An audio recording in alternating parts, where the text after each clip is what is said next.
Testing, testing, testing. Korean interpreters, please.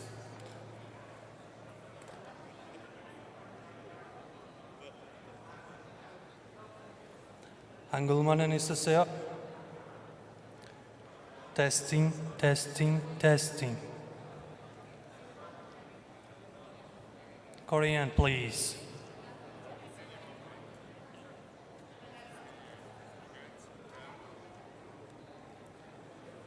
Testing, testing, testing. Turkish, please.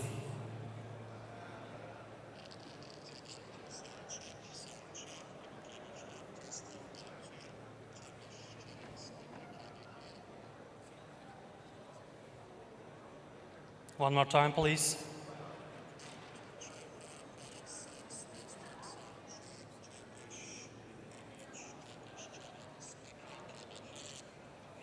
Thank you very much. Sounds good.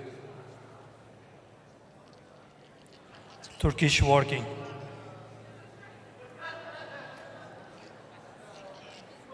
You're welcome. Testing, testing, testing. Iranian, please.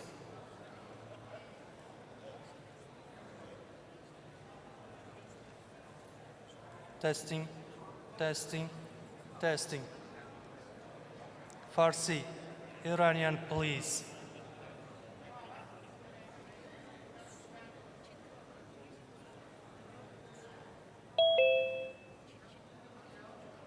Farsi, please. Testing, testing, testing. Vietnamese, please.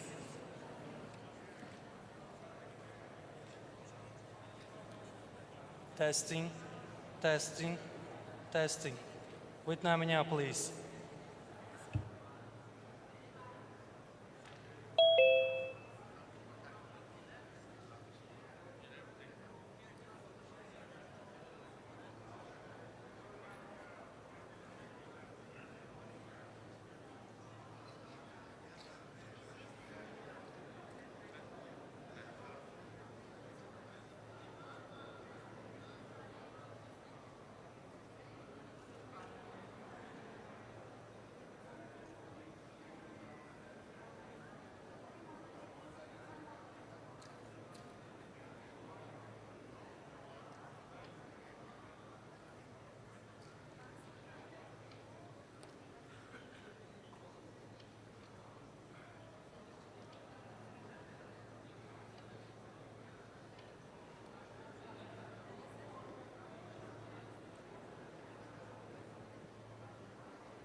Вот, смотрите, вот. Там кнопку нажмите. Хорошо. Yaşlı mı?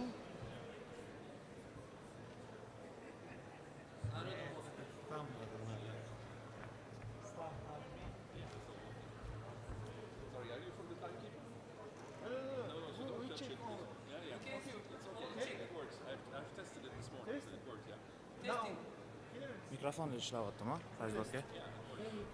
Раз, два. Ladies and gentlemen, please take your seats.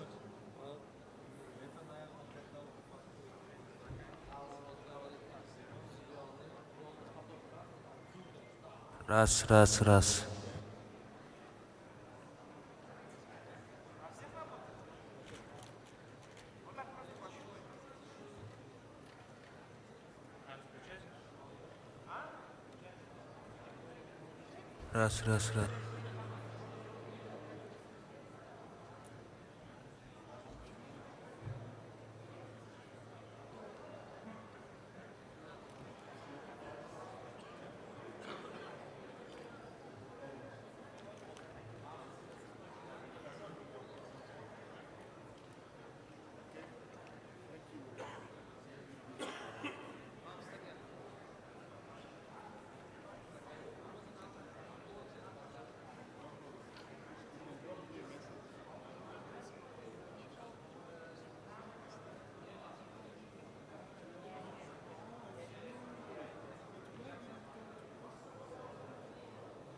Testing, testing, testing.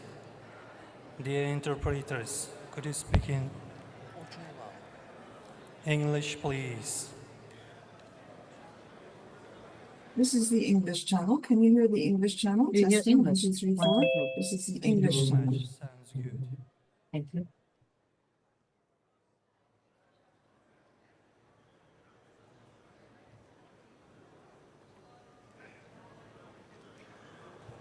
Testing, testing, testing. French, please.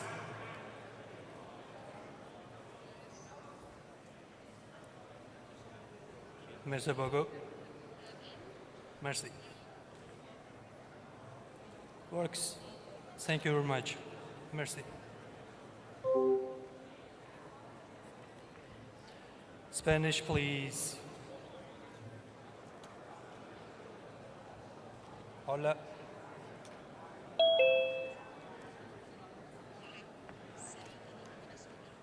Thank you very much. Yeah. Sí, sí. Sounds good. Works. Arabic, please.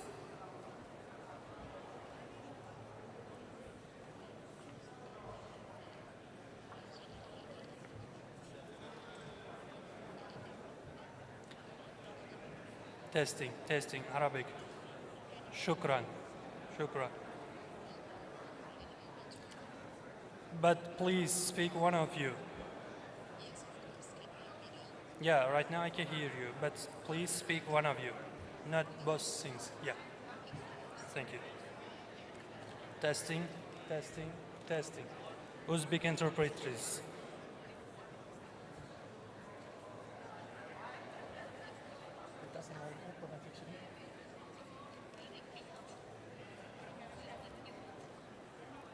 Yaxshi, yaxshi.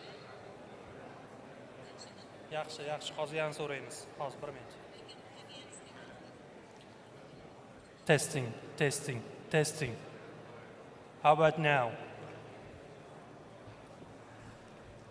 Testing, testing. Kongress testing. vakillari iltimos shu yerga kelib Uzbek interpreters. Testing. Yaxshimi eshitilishi? Thank you very much. Testing, testing, testing. Russian interpreters, please.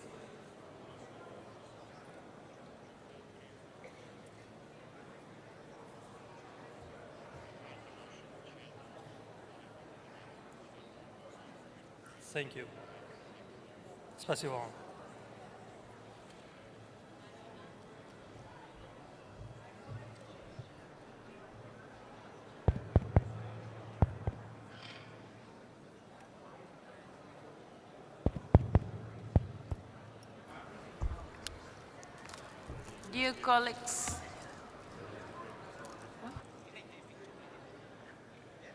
Dear colleagues, please let's take our seats. We are about to start our meeting.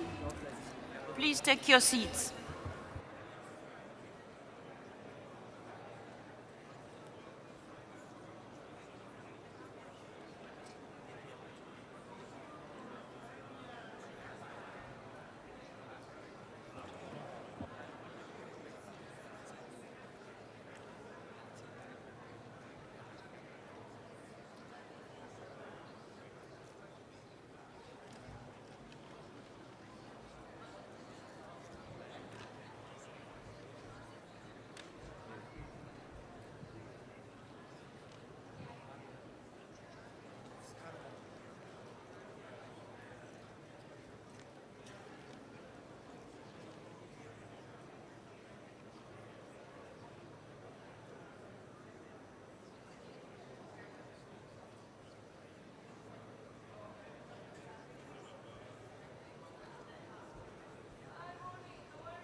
Isso, vá Claro. falando, vá. Não pode. Não se pode, porque se ouve aqui.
Hello, this is the English interpreter. Colleagues, Second English interpreter.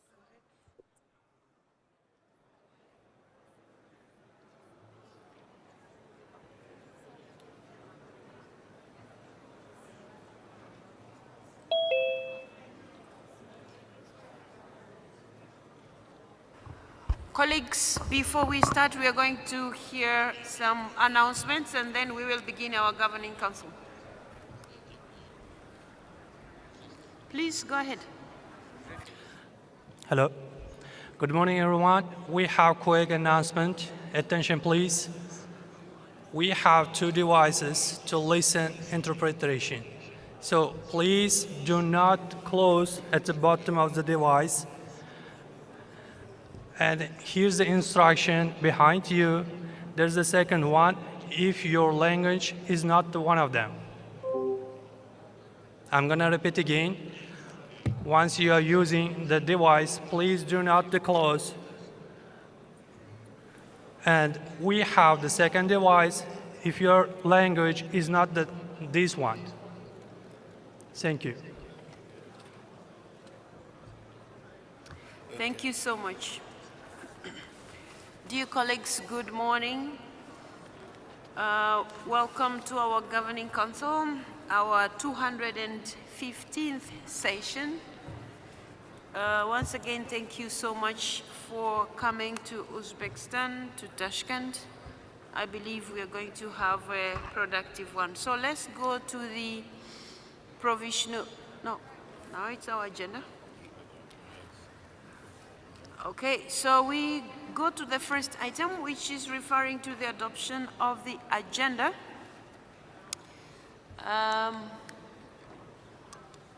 Colleagues, please take your seats. Please take your seats. Please take your seats.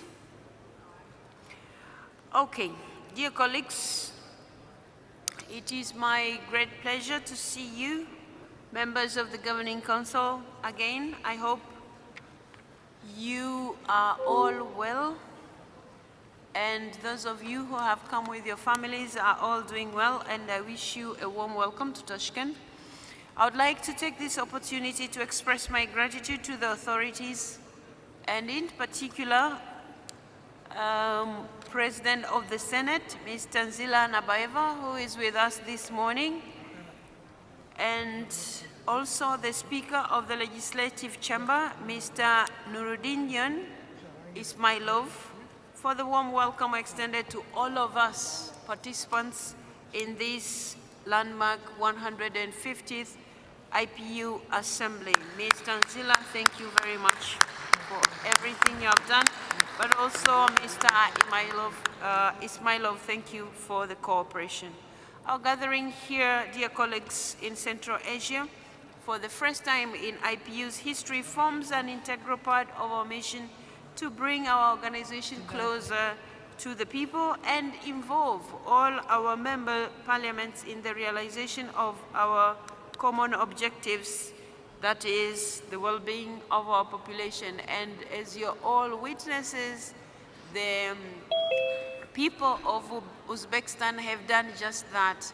We would like to thank Ms. Tanzila for making all the arrangements so well. The media is all over the place, and they're doing a very good job of explaining what IPU is doing here in their country, and all of them have received us very well. So we would like to also appreciate the work of the media for ensuring that the Uzbek people actually know what is taking place here. We look forward to this assembly here in Tashkent to re-energize the involvement of the countries in Central Asia in the work of IPU. Dear colleagues, we can never say it enough. We have the august privilege of being entrusted with the noble expectations of our populations. This implies an imperative duty on our part to spare no effort in realizing these expectations. The theme of the 150th Assembly General Debate, Parliamentary Action for Social Development and Justice, once again gives us the opportunity to reflect on the strategic actions we need to take to achieve these objectives, which, if need be, should confirm the major role we play in shaping the lives of our people, who aspire only to the peace of which we are the architects and promoters. As we are about to start our meeting, we ask your support to help us address all the items on our agenda in a timely manner by being brief and concise when you take the floor. It's usually very difficult every time when I have to interrupt you, or any who will be presiding have to interrupt you. Usually the flow of your presentation also gets interfered. So we would request that you keep your intervention brief, but also adhere to the time that will be allocated to you. In addition, in order to ensure the accuracy of the summary records of our meetings, may I ask you to introduce yourself and your parliament every time you take the floor, so that we know who had said what in our records, but also it will be helpful for you when you're looking for such information that you have intervened in this meeting and the other meetings also. So I thank you so much for your attention, and I look forward to your cooperation in the course of the few days that will be here, but also this particular meeting. Now, Mr. Secretary General, before we go to to ask the members to adopt our agenda, I'm going to ask you to also say hello to us, because if we don't hear anything from you, we might feel like you're not here. Please, Secretary General, you have the floor. No, thank you. Thank you, Madam President. Thank you for those kind words. I just want to join you in welcoming all delegates to this Governing Council. My colleagues and I are looking forward to be of assistance to you as you carry on very important deliberations, and we hope that we can help and facilitate the taking of decisions that will be momentous for the global community that you represent. And so thank you very much. And if there are any issues that you have that you want to address to the Secretary General and his colleagues, we are here to listen to you and see how we can resolve them before they get out of hand. Thank you very much, Madam President. Mr. Secretary General, thank you so much. So, colleagues, you have before you the provisional agenda, and it's called provisional, and once we have adopted it, it becomes our agenda. Okay, so you have the agenda before you, and we haven't received any proposals for amendments, because we have a very standard one, and we usually adhere to it. So, colleagues, do we adopt the agenda? Thank you so much. That's very helpful. I don't have to call out names. Item 2, approval of summary records of our 21st, our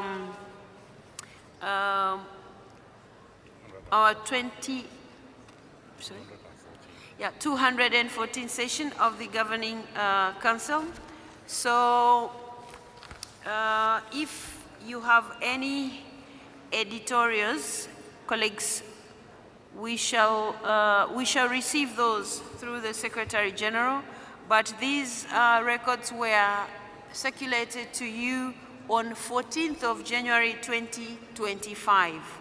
And the Secretariat hasn't received any objections from you, colleagues, and I therefore take it that the summary records of the 214th session of the Governing Council can now be approved in our meeting. It is so decided. Thank you so much. Colleagues, we now go to agenda number 3, election of the President of the 150th Assembly. Under agenda item 3, we are called to elect the President of our current Assembly. And I understand that some colleagues have asked to take the floor, and I would like to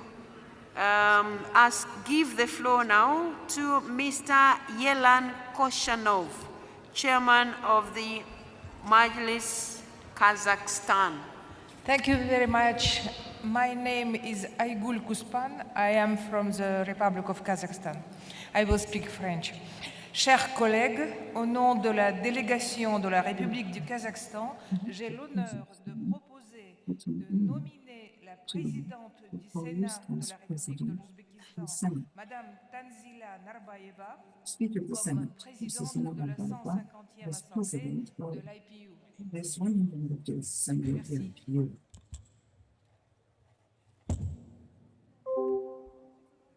Colleagues, Ms. Tanzila Narbayeva, Speaker of the Senate of Uzbekistan, has been nominated. Thank you so much,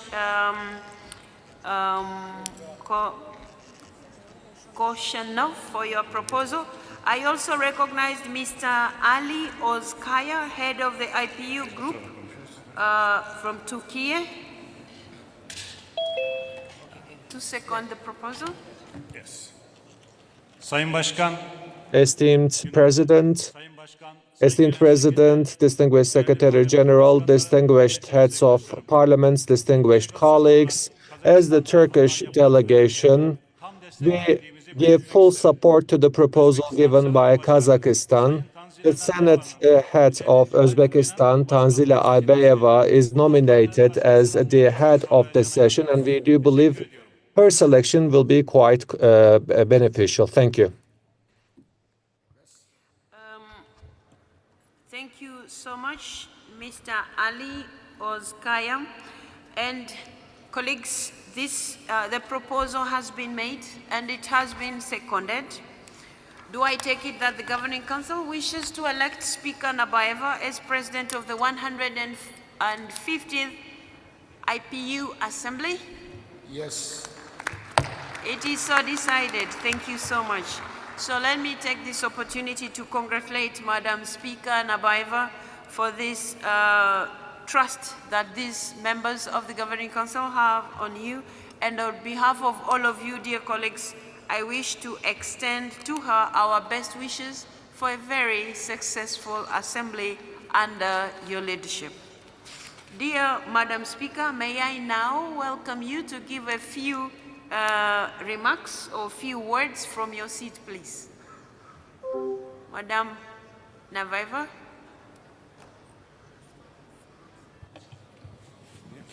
Assalamu alaikum, hurmatli Tulia Aksan Hanım. Good day, Ms. Tulia, dear ladies and gentlemen, dear Mr. Chunko. I'm very pleased to once again welcome you, dear guests, to Uzbekistan in our capital city, Tashkent, on the occasion of the 150th Jubilee Assembly of the Inter-Parliamentary Union. I would like to once again express my sincere gratitude to the members of the Governing Council for placing their trust in me and electing me as the President of the historic 150th Assembly. Of course, I will do my best to ensure that this assembly is meaningful and successful. I'm thankful once more for your belief.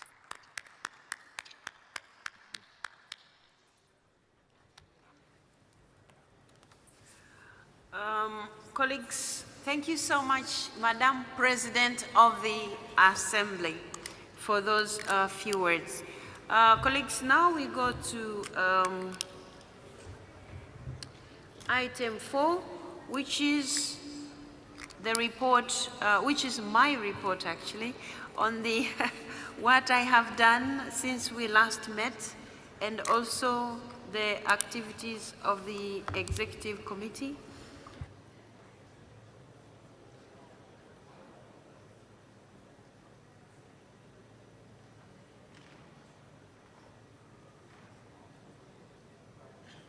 Thank you.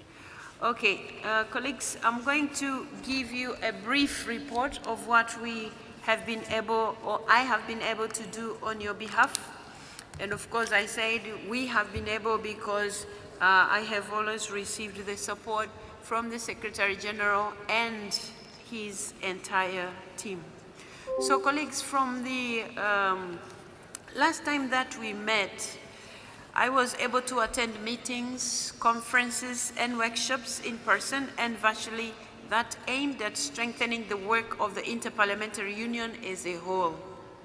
I have carried the following missions, which I'm going to inform you about just briefly because we are behind time. So I have represented you, colleagues, and the entire IPU at high-level global meetings, including the G20 meeting, the dimension of which is called P20 for parliamentarians.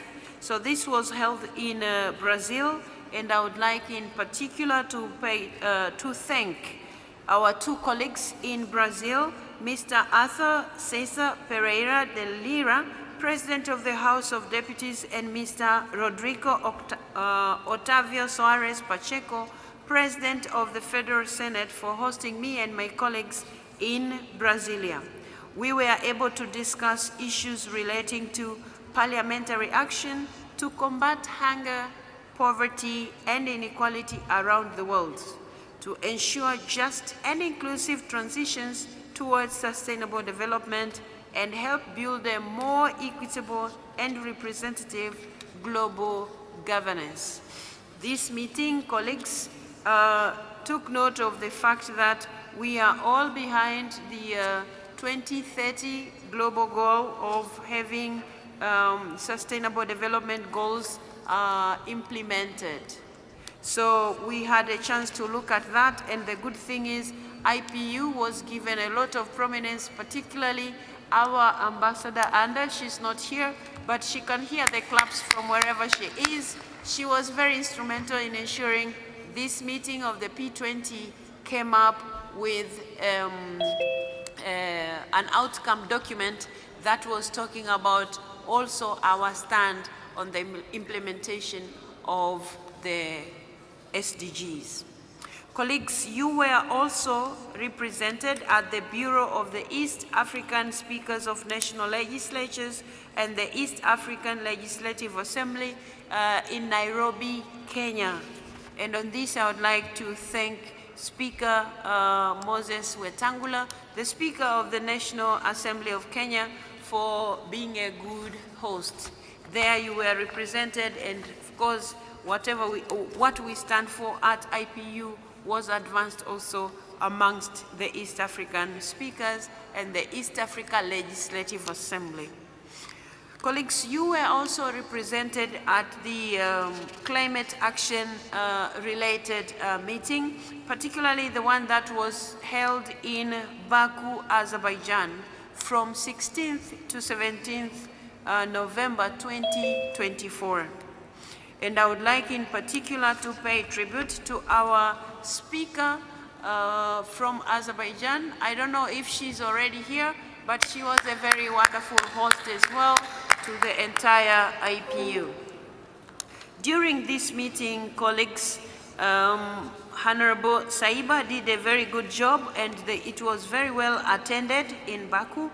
As parliamentarians, we agreed in this meeting on recalling on a number of issues of importance, such as parliaments must support their government's action through relevant legislation and oversight mechanisms to address adaptation and mitigation efforts in line with the NDCs and the UNFCCC and the Paris Agreement goals and principles.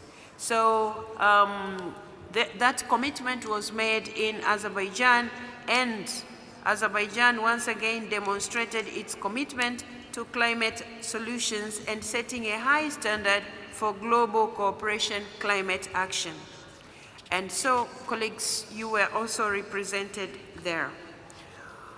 I also represented you in engaging with parliaments around the world, and in this case, I was able to visit the state of Qatar, and I would like to particularly thank the Speaker of the Shura Council, His Excellency Mr. Hassan bin Abdullah Al Ghanim, for hosting the IPU delegation in Doha. During that time, we had a chance to chat even some of the issues that we have been discussing about reaching out to Qatar for different things that they do, but also recognizing the role that Qatar is playing in the efforts of global peace and security. So that was done on your behalf, and you will be hearing more from us in relation to this. Also, colleagues, I was able to do some work on your behalf, including chairing IPU meetings. One of them is the 6th World Conference to ensure that when the meeting comes up, we are able to deliver to the world what is expected from parliamentarians. This happened on 12th February 2025, when I chaired the 3rd preparatory meeting of the 6th World Conference of Speakers that is expected to happen in July this year. This meeting took place in New York in the United States. Colleagues, I would like to also take this opportunity to implore on all speakers of parliaments from all around the world to make sure we all attend this meeting. It's very important because it only happens once in 5 years. So let's all plan to be there, and the preparations are underway to receive you there, but also the sets of documentation that are being sent to you, please look at them and reach out to us if there is anything that you feel we are missing, including the draft high-level declaration, which has already been shared to all your parliaments. Colleagues, also we were able to have a critical look at the Sustainable Development Goals and how to champion development cooperation. This was done during the annual parliamentary meeting of the IPU at the United Nations, which took place from 13th to 14th February. This meeting I had the privilege to chair on your behalf. And this also, we were able to look critically at where we are with the Sustainable Development Goals and the challenges that we are going through and how we are supposed to overcome them, but also championing the development cooperation.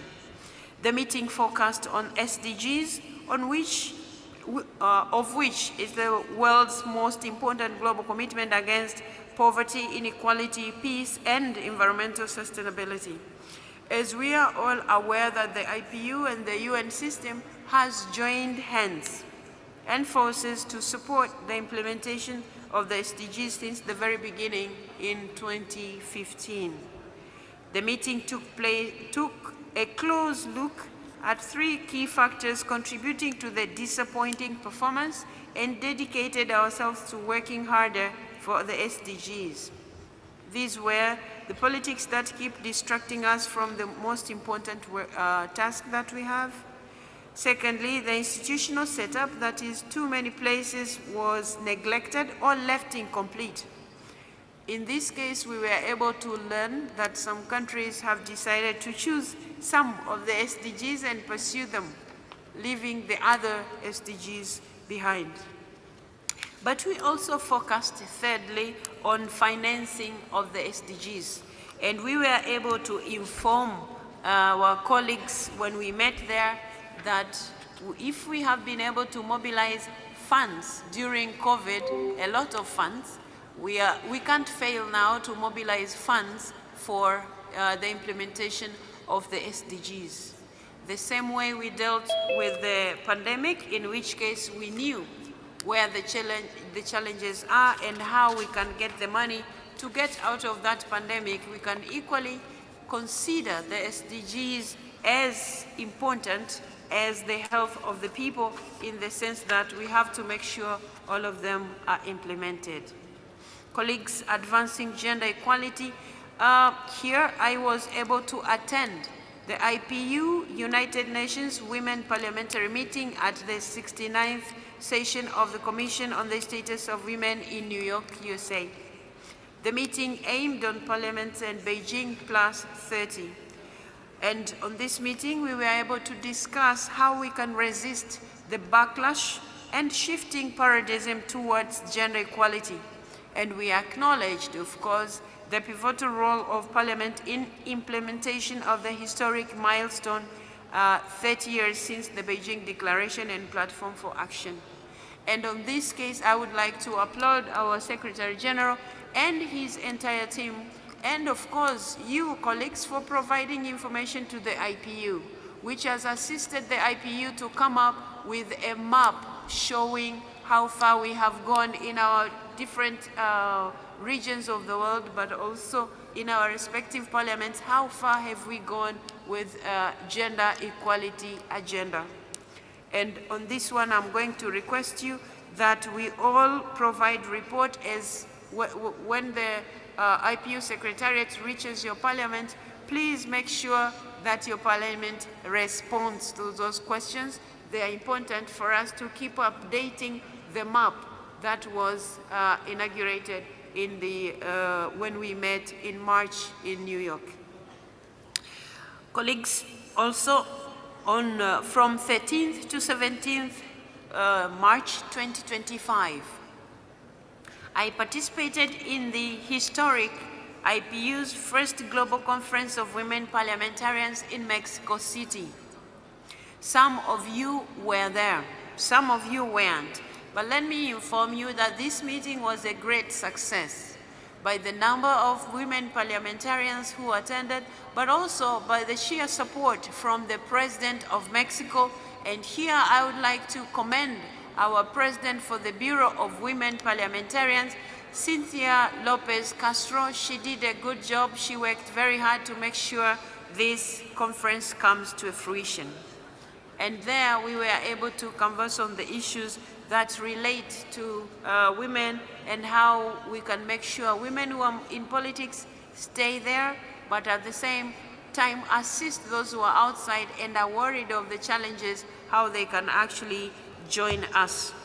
So once again, I would like to use this opportunity to thank the Secretary General and his team for all the support that he offered in making sure we start also meeting as women parliamentarians.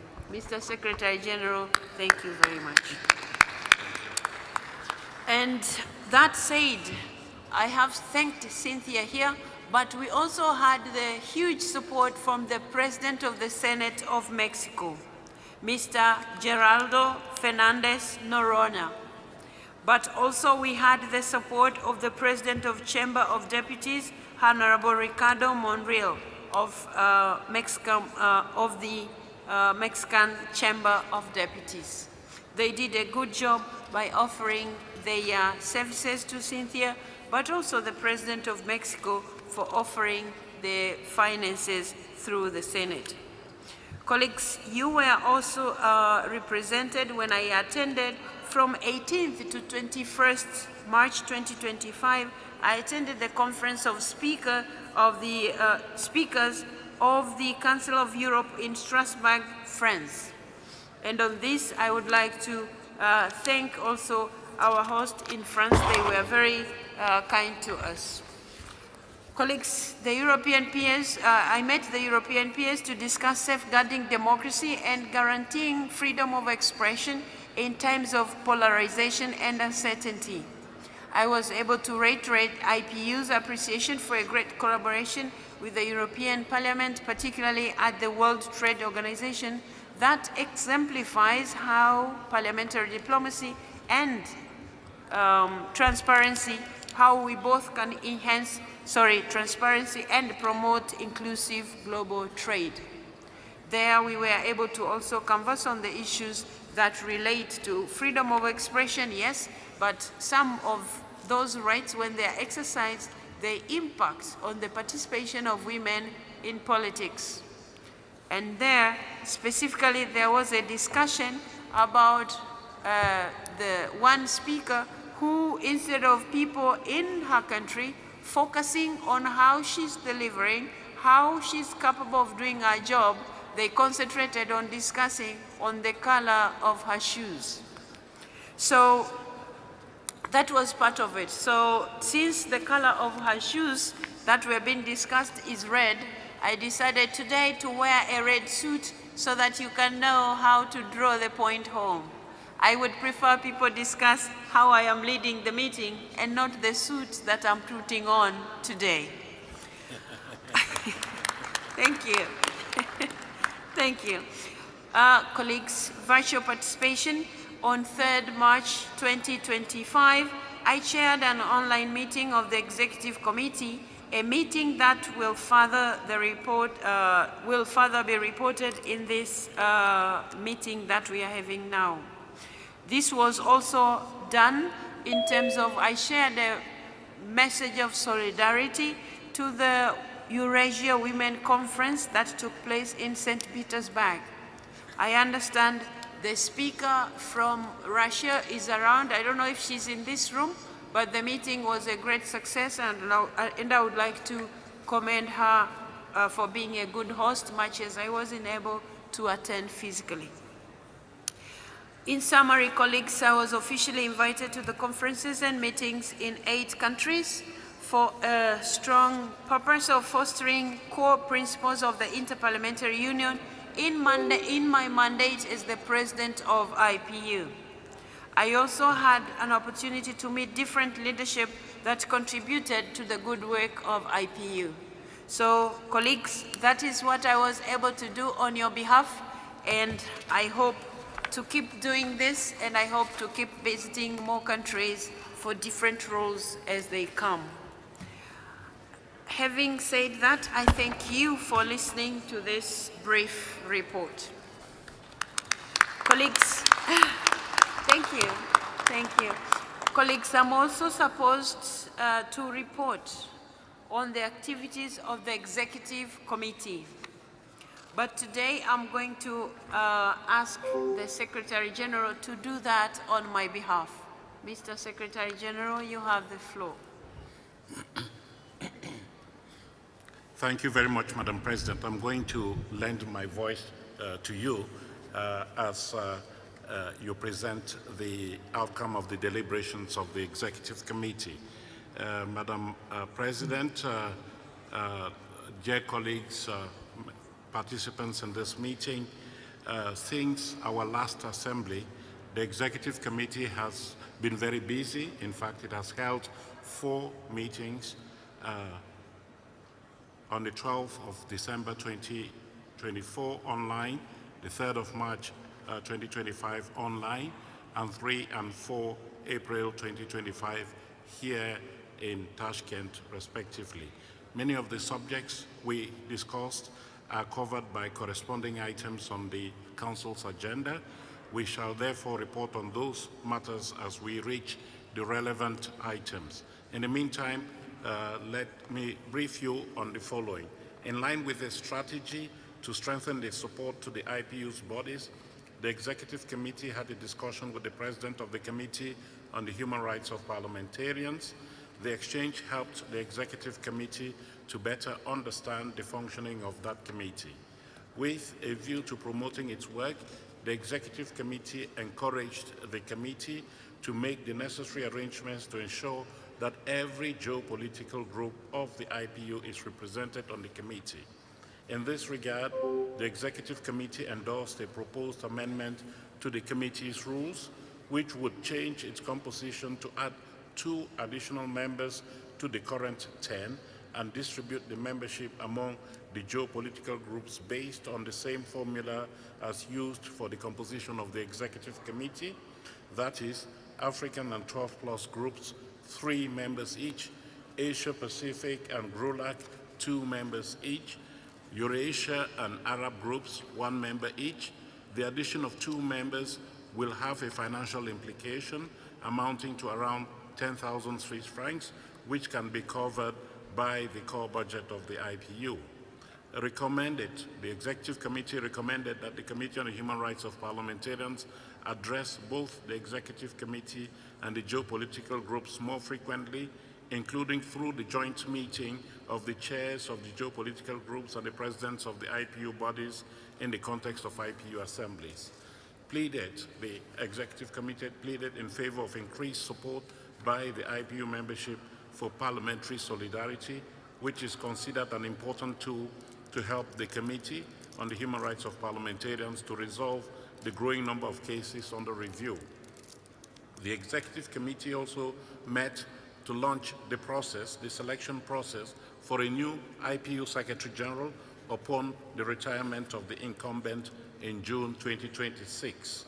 From the outset, the Executive Committee recognized that the current Secretary General, with his integrity, dedication, and constant quest for results, had set the bar high, and replacing him would be a challenge.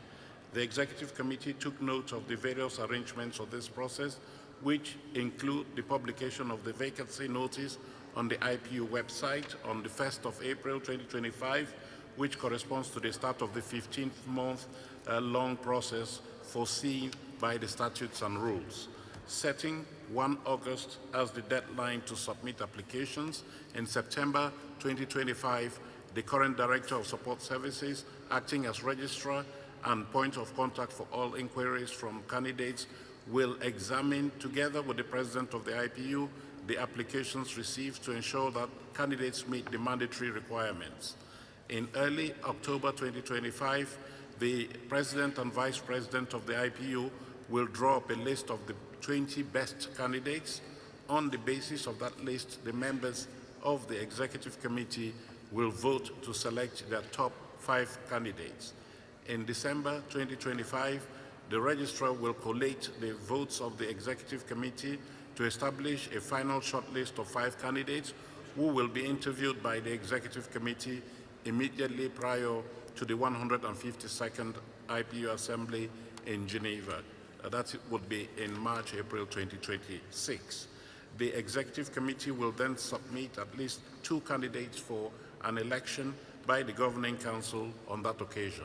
That is March, April 2026. The newly elected Secretary General will take office on 1st July 2026. The mandatory requirements for the position include, among others, possessing leadership, diplomatic and negotiating skills, being fully committed to the values of the IPU, and having a moral authority beyond reproach and a high sense of responsibility and political neutrality. The Executive Committee also took note that the vacancy notice would be published through numerous channels, including among member parliaments, UN agencies, and on social media.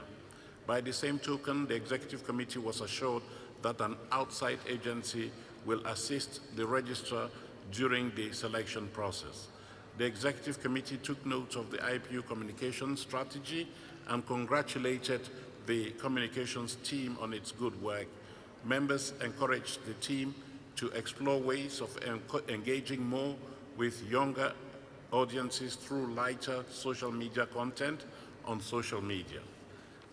In light of its strategy to strengthen its cooperation with the subsidiary bodies of the Governing Council, the Executive Committee had a constructive exchange with the President of the IPU Task Force on the Peaceful Resolution of the War in Ukraine, the President of the Committee on Middle East Questions, and the coordinator of the Group of Facilitators on Cyprus, and received an update on other peace-building initiatives, including IPU's role in fostering dialogue between Armenia and Azerbaijan and between North and South Korea.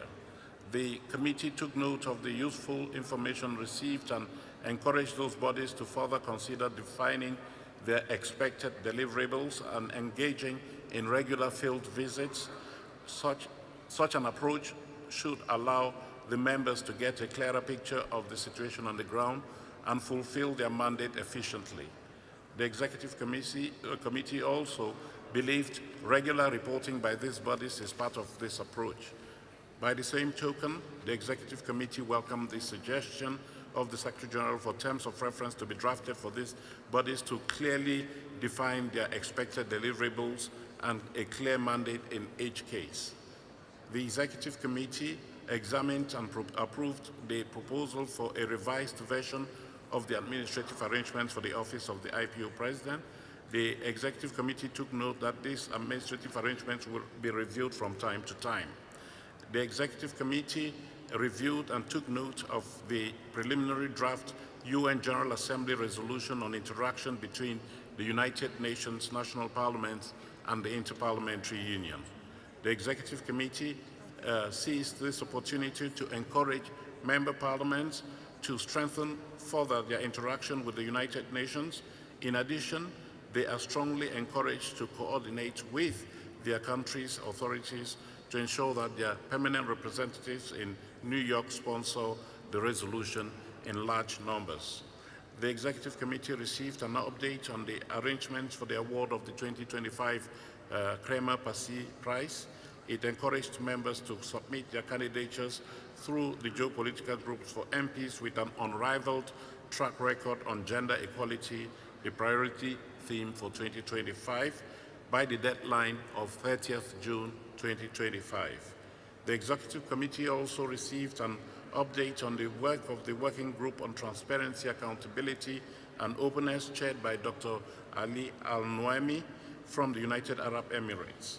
The work of this group, which started in 2021, was guided by the Transparency Report, which laid out a number of recommendations on how to make the IPU more transparent, accountable, and open.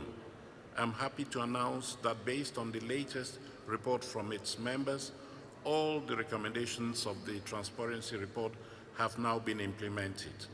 This includes some key milestones such as the IPU data policy, the Code of Conduct for Governance Officials, the policy to prevent and address harassment during IPU assemblies and events, and more recently, the whistleblower policy for the IPU Secretariat. Therefore, the working group will meet only if and when new needs are identified. I want to thank the working group for their hard work and achievements. Madam President, you may now wish to ask your colleagues to take note of this report of the Executive Committee. Thank you. Thank you so much, Mr. Secretary General. So, colleagues, item number 4A on the activities that I just reported since we met for the 214th session of the Governing Council is approved? Approved. Thank you so much. But on the other end, the activities of the Executive Committee, do I take it that you accept this feedback and agree that you will do the needful whenever called upon so that we implement what we have agreed? Thank you very much. It is so decided. Iraq? Sorry? Okay. I will still give the floor to Iraq. Unfortunately, the hammer was already down, so it is already decided, but we give him the right to be heard. Iraq, you have the floor.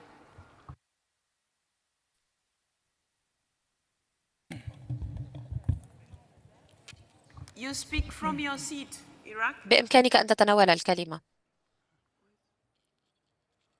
Iraq, you have the floor. Hello. Yes. شكرا جزيلا. Thank you very much, Madam President, Mr. Secretary General. In the report that we heard this morning, and also in the opening speech that we heard yesterday at the inaugural ceremony, reference was made to what is happening in Gaza, the destruction, the crimes being perpetrated against humanity. Those were referred to as a crisis, the Middle East crisis only. Is it truly just a crisis? And today, in this report and in the various activities presented to us, no activity was mentioned and no activity was conducted to put an end to these crimes being perpetrated before the watchful eye of the entire world, to exterminate an entire people. Dozens and thousands of women and children are being brutally massacred. This brutal occupation has been ongoing for over 75 years, perpetrating the worst crimes against those persons. Still, the world stands idle, just watching and lecturing us about human rights and democracy and combating discrimination. But the same world that has been lecturing us remains silent and stands idle in the face of this genocide and this extermination. We, the representatives of the peoples, we parliamentarians, even in our report, we forget to mention even one or two words to condemn the crimes perpetrated against these people, the crimes that are still ongoing even at this very hour. Do you know that people are starving to death in Gaza? Do you know? Do you know that people are being killed and they are dying due to the lack of medicine? Is this only a crisis? Should you refer to that with the word crisis? Can you switch off your microphone? Colleagues, item 4 is referring to the report of the President. If you're talking about Gaza, I was there before. I also visited Israel in 2023. This report on Part A is only referring to the work that I've done in the last 6 months. So I can't report about something I haven't done in 6 months, but I have ever done that. Now, the intervention that you're making, I don't know in which context, because the report that has been done by the executive, the work that has been done by the executive committee, which is also under my report. What we read was what the committees were able to do in this time also. So now when you're addressing, you're saying we are failing to say anything, I would want to know which report are you referring to, Iraq, because otherwise you will have a chance to say that address under other items. But this particular report that you're referring to is the report of the President, what she has done for 6 months, at the same time what the executive committee has done, but also has made decisions on. So if you have, if I followed correctly what you just said, you will have a chance to discuss that issue when we consider the report by the committee, the relevant committee. Yeah. Thank you very much.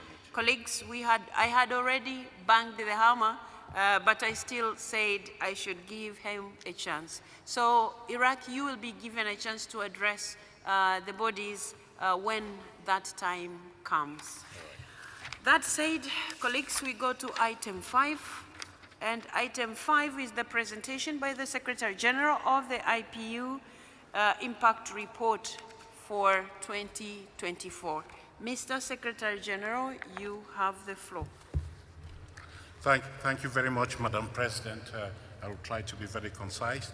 The report has been circulated to you. I believe you have all received it. It's in this format here.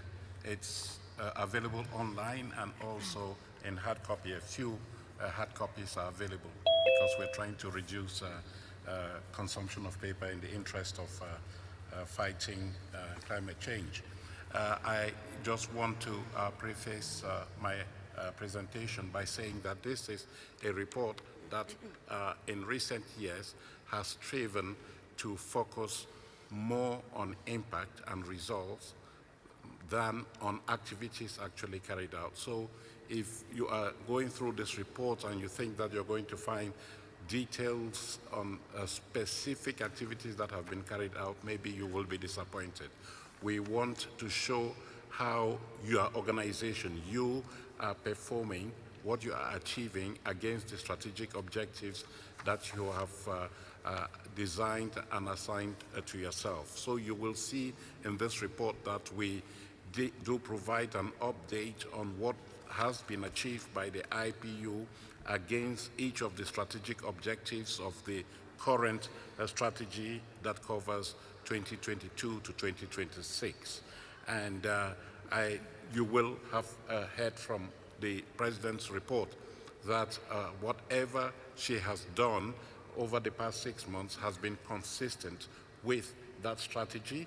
I, as Secretary General, have not seen any activity that the President has carried out that is in contradiction with the vision that is articulated in the strategy. Madam President, I use the opportunity to congratulate you on a very busy 6 months. It has been very, very intense, having been at the core in the IPU Secretariat of supporting these activities. I must say that they are very intense, and I have always wondered, I mentioned this to you, how you're able to combine this with your national responsibilities. It's something that I think is admirable. I don't know if I could do it myself. So going back to this report, which covers all of this, I would like to say that you remember in 2024, you agreed that your priority theme would be on peace and security in light of the proliferation of conflict spots in the world, in the Middle East, in Gaza, as the Iraq delegate has mentioned, in Sudan, in the DRC, and many other conflicts that I don't want to list here because I might forget some of them. But the fact that you had no paucity of conflicts in the world informed your decision to focus on peace and security. And this report shows that we have done a lot and achieved some measure of success in addressing these challenges in a variety of ways, and it runs through the report as a red line, a red thread. So again, I believe that this report shows that you, the members of the IPU, have contributed significantly to the articulation of the vision of the founding fathers of the IPU, that is parliamentary diplomacy. There has been an upsurge of parliamentary diplomacy in a world where there are challenges to the multilateral system, and you have stepped up in a number of areas that show that parliaments can complement the traditional forms of diplomacy with some degree of success. And the report mentions the work of the task force on the peaceful resolution of the war in Ukraine. It talks about the activities of the Middle East Committee, and I believe when that committee reports later during this assembly, you will see that it has been active, although it has been constrained also by factors that are beyond its control. In any case, the situation that is happening in Gaza, the war in Gaza, is not lost on the IPU. It is very much on the radar screen of the organization. We have also reported on the breakthroughs that we have made in fostering dialogue between Armenia and Azerbaijan through their speakers who met in Geneva on 2 occasions last year for the first time to accompany the ongoing peace negotiations that are taking place at the intergovernmental level. I have also wanted in this report for us to mention the emphasis, the growing emphasis that you are placing on security being interpreted as human security, that is focusing on the well-being of the people as opposed to state security, which at best is security for an abstract notion, an abstract concept, because you can touch a human being, but you cannot touch a state, so to speak. So that is what we have been doing a lot of during the past year. Secondly, you have been very keen to keep abreast of technological developments, advances in the world. Many people are talking about artificial intelligence that offers opportunities. There's potential for elevating mankind to a higher level, but there's also a potential for this artificial intelligence and other emerging technologies to annihilate progress or annihilate humankind. And so you, as the global community, parliamentary community, have been very robust in addressing this issue. And last year in October in Geneva, you adopted the resolution on artificial intelligence and its impact on democracy, human rights, and the rule of law. You also adopted a forward-looking Charter of Ethics on Science and Technology, all of which is meant to allow you to drive the process of regulating and managing these new technologies for the benefit of mankind and reducing or minimizing the risks that are involved. So we also developed the tool, which is the 8th IPU e-Parliament report, which gives us an idea of how parliaments are harnessing new technologies to improve upon their business practices. I believe that we also adopted, produced and adopted a guide on artificial intelligence, the use of artificial intelligence by parliaments. So there's clearly an emphasis by you on the need to keep abreast of these new technologies and make sure that they're being used to good effect.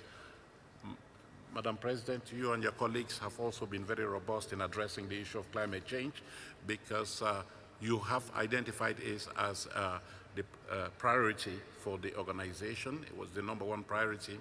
And you remember that for 2023, you focused on climate change.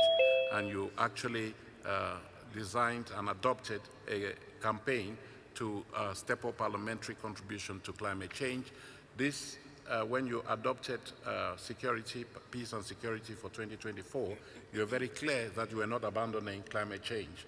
And so in 2024, you will see in the impact report that we have worked a lot, including through, and I don't see the Speaker of Azerbaijan in the room. Madam President, you did congratulate her on the very successful parliamentary session during the Conference of Parties of the Convention on the Framework Convention on Climate Change that took place in Baku last year, and where you had very strong parliamentary participation with an outcome document that was very explicit, I think, for the first time in calling for reductions in fossil fuels and developing alternative forms of energy in a bid to reduce the effects of climate change.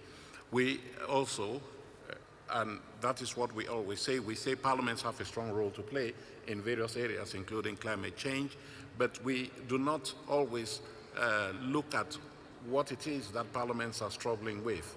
And one area is that of the contribution to nationally determined contributions, which are national roadmaps designed to contribute to the reduction of warming in the world to 1.5%. And you have been very clear, we saw it in 2024, that Parliament should be very robust in contributing to their nationally determined contributions. And the IPU has developed a guide for parliaments on this regard, in this regard, for oversighting government when it comes to the development and implementation of nationally determined contributions. Madam President, I also want to point out that we did make some inroads into the area of universality for this organization. We did welcome a new member to the IPU, the 181st member of your organization, Jamaica, whom you admitted last year as such. And this year we are set to meet a new member, but Belize. I'm happy to announce that even before they have been fully admitted. So we are inching towards universality, and it's something that we can be proud of. But let me say a few words about gender equality. This year you have agreed that gender equality will be an area of focus, your priority. And we are very keen to move the needle.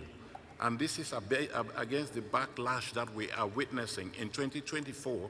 When you look at the results of elections that took place, 74 countries held general elections in 2024.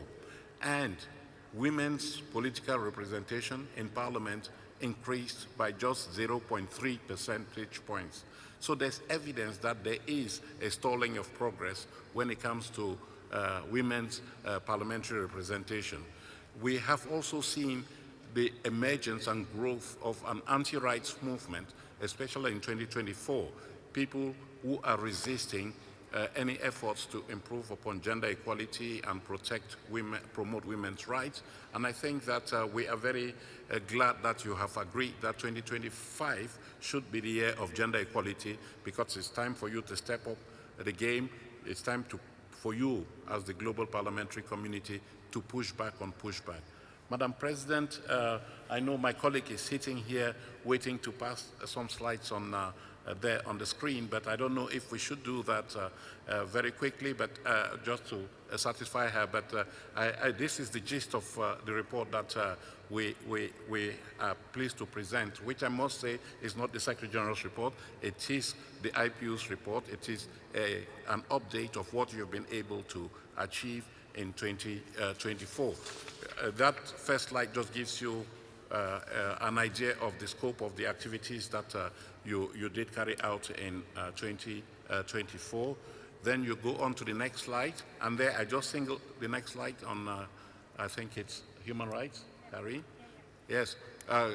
When we talked earlier, Madam President, you and your colleagues reported on the work of the Committee on the Human Rights of Parliamentarians. And 2024 was a bumper year, so to speak, in a negative sense, because there was a record number of cases before that committee, but some measure of success was achieved. And I just want to single out the fact that we did work with the Zimbabwean authorities, and finally the opposition leader in Zimbabwe, Mr. Job Sikala, was released from jail. He did actually come to Geneva to say thank you to the IPU for getting me out of jail, which is, I think, is something that that committee and you as a whole can be proud of. We did secure the integrity, the physical integrity of your honorary president, the Bangladesh Member of Parliament, Mr. Chowdhury. He used to be president of the IPU. He was arrested in the wake of the unrest in Bangladesh, taken to court, but as a result of pressure that we brought to bear on the Bangladeshi authorities, he is now home safe, although the allegations against him are still pending. So that's what we were able to do regarding human rights.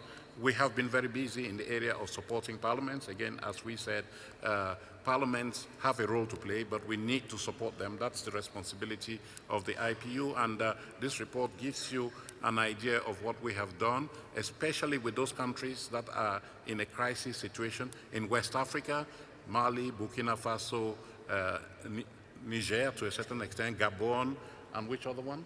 Guinea. We are focusing on this a lot, but we have not forgotten the other countries. Myanmar is there, Sierra Leone, you can see the list up there, and we are very pleased that we are casting our net further afield and not concentrating on any particular country. And well, I don't need to talk about the common principles. We did celebrate the 10th anniversary. We go on, we have been very robust on making sure that parliaments are gender sensitive. And so we are pleased that we're able to work with the United Nations Committee on the Elimination of Discrimination Against Women to adopt a resolution, a recommendation 40 that focuses on gender equality, gender parity in decision making. This is something that we're going to prosecute very robustly, in line with, Madam President, what you and your colleagues adopted in Mexico recently, the Plan of Action for Parity, which will inform the work of this organization in 2025. I want also to mention to you an example of impact of the organization when it comes to the protection of women's rights. You see on the screen there the picture of the Speaker of Gambia. It is because with the Gambia, we worked with them to successfully push back on attempts to unravel progress that they had made in banning female genital mutilation. There were MPs who had advanced a bill to unban FGM in Gambia, and thanks to pressure and thanks to support that we gave to the Gambian parliament, they were able to reject that bill, which is something that we should be very proud of. And for inclusive parliaments, I just want to say, I think you made inroads last year when, under the impetus of the Forum of Young Parliamentarians, you reduced the age of young MPs from 45 to 40. In this way, you are trying to prosecute your agenda to make democracy and the institutions of democracy more young. I have talked about artificial intelligence. I don't need to go back to that. Karim, can we move on? What else do we have there? We've talked about climate change. I have said a lot. We have talked about parliamentary diplomacy. Yeah. Yes. We've talked about human security. We have talked about universality. Yes. That is fine and what we are doing. And I just want to conclude by saying that we can be proud of the progress that we have achieved in terms of making this organization more transparent, more accountable, and more open. You just heard from the executive committee that the roadmap that was established for the working group on transparency and accountability has now been fully implemented. We now have a whistleblower policy for secretarial staff. We now have an anti-harassment policy. We now also have a code of conduct for governance officials of the organization. We have a data protection plan for the organization. And so I think we're making headway in ensuring accountability. And in this way, the IPU can be seen as serving as a model for its member parliament. So, Madam President, thank you very much for you and your colleagues for bearing with me. We commend this report for your perusal, and if there's any feedback that you would like us to pay attention to, we are willing to do that, because we're only there to serve those policies that you have articulated for the organization. Thank you very much. Thank you so much, Secretary General, for this substantive presentation. Colleagues, I'm going to allow, if there are any, one or two questions from the floor on this report. Dr. Ali. Dr. Ali. Yes, thank you, Madam President. First, I'd like to thank Mr. Secretary General for this outstanding report. And I'd like to emphasize that this report is an impact report. It's not a report of activities.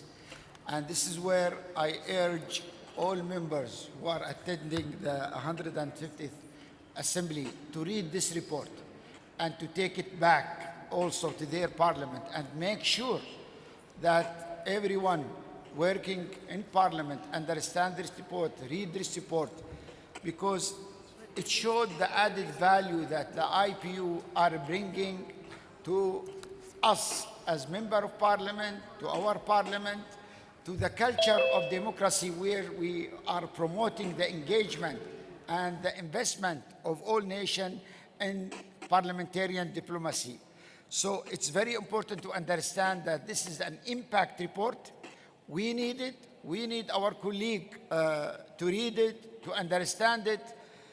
Many members, they complain sometimes that their speaker, they don't support them in joining the IPU activities. This report actually shows them the added value to each national parliament as a whole and the members when it comes to learning what kind of added value the IPU can do to their parliament and to the efficiency and performance and engagement of their member of parliament. So again, I'd like to thank the Secretary General and his team for this outstanding report. Thank you. Okay, colleagues, I'm going to request that you use just because the list is longer and I'm going to close it now. I have قطر تطلب الكلمة. Okay. Now the list is long. I have to close it now. We have UAE has already spoken, Côte d'Ivoire, DRC, Morocco, Rwanda, Egypt, and Qatar, and then we close it there because we will not have much time. So because the list is longer than what was anticipated, I'm going to request you to use 1 minute for your intervention, please. 1 minute. Côte d'Ivoire. Merci beaucoup, Madame la Thank you Présidente. very much, Madam Je President. voudrais, on ne peut pas tarir d'éloges à l'endroit donc de Madame la Présidente de l'UIP et de Monsieur le Secrétaire général. J'ai écouté avec beaucoup d'intérêt le rapport 2024. Il serait ingrat pour la Côte d'Ivoire de ne pas révéler que les 5 et 6 décembre, grâce donc à cette grande institution et avec l'appui de l'OMC et du Parlement européen, nous avons pu bénéficier d'une formation et d'un renforcement des capacités sur promouvoir un commerce dynamique au service d'une économie florissante et résiliente, le rôle du Parlement de la Côte d'Ivoire. Ce thème a pu mobiliser non seulement les parlementaires, la société civile, les élèves et même, je vais dire, le gouvernement. Je voudrais vraiment dire merci infiniment au nom du président de l'Assemblée nationale, au nom de la présidente du Sénat, à tous ceux qui sont partout les experts nationaux et internationaux et qui nous ont permis de mettre en exergue la ZLECAF qui est...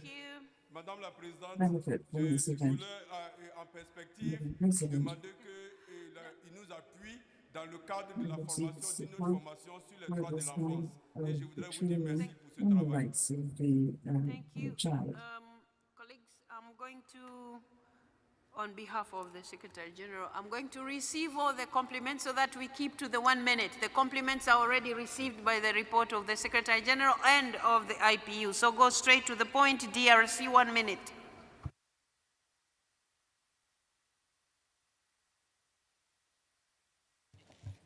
Merci, Madame la Présidente, de la parole, chers estimés collègues des différents pays. Nous tenons ici à féliciter le secrétaire général pour le travail très remarquable. Nous l'encourageons et nous disons qu'il puisse continuer dans le même élan pour l'intérêt de l'Union interparlementaire et nous le félicitons également pour son leadership et sa compétence très remarquable. Et nous vous promettons que nous allons relayer ces rapports au sein de notre Parlement. Merci, Madame la Présidente.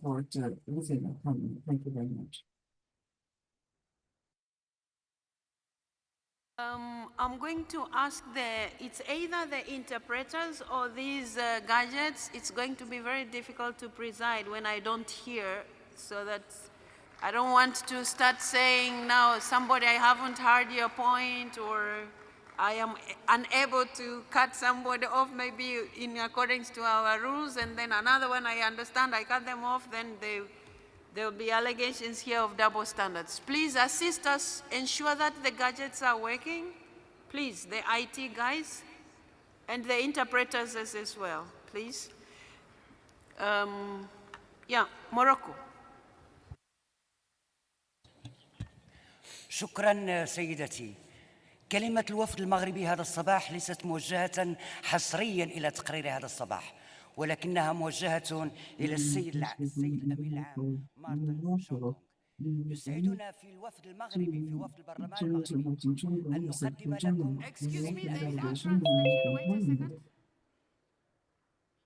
The translation, please, from Arabic to English. Can you hear the English translation? The English interpreter is working. You should be able to hear the English translation. شكرا سيدتي الرئيسة. Thank you very much, Madam President. بشكل خاص إلى السيد الأمين العام Your statement مارتن شونغ. يسعدنا في wishes الوفد to focus المغربي on أن Martin نقدم له Chungwa, the تحية Secretary اعتراف General. وامتنان على The مجهوداته Moroccan العالية delegation وعلى is happy مهنيته to العميقة وعلى thank روحه the Secretary المرحة General for his efforts وقدرته and professional التواصلية الكبيرة attitude التي أدار بها and أشغال his very الاتحاد. positive ولقد mindset and لمسنا نحن ability ذلك to في البرلمان communicate المغربي من خلال مجموعة من الأعمال when you المشتركة have the وعلى interview. رأسها المؤتمر الذي We saw this احتضنه through المغرب في a number مدينة of joint مراكش activities that حول were carried out and also the الأديان. conference being held in نمتن Marrakesh أيضا and للسيد الأمين العام between على religions ترافعه القوي and على حقوق religions. الإنسان I'd like to thank وخصوصا the Secretary الارتقاء General بحقوق النساء. for defending فتحية human لكم rights سيدي الأمين العام. human rights of نتمنى لكم women. الصحة وطول Special العمر greetings ودوام and القدرة على العطاء. with the Secretary General. We wish you a very lengthy and happy life. Thank you. We are going to have a bit of challenge. Maybe Mokta, you're going to give us the context of what she has just said. Otherwise, it will be very difficult for us to respond. Because the interpretation is not really forthcoming. We have put the volume up to the maximum when you can hardly hear what the interpreter is saying. Rwanda?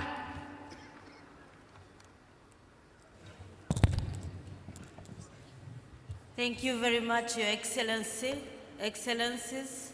I wish to congratulate the SGIPU for your impactful work you do, especially in advancing the gender equality agenda. I thank you. Thank you very much. Egypt.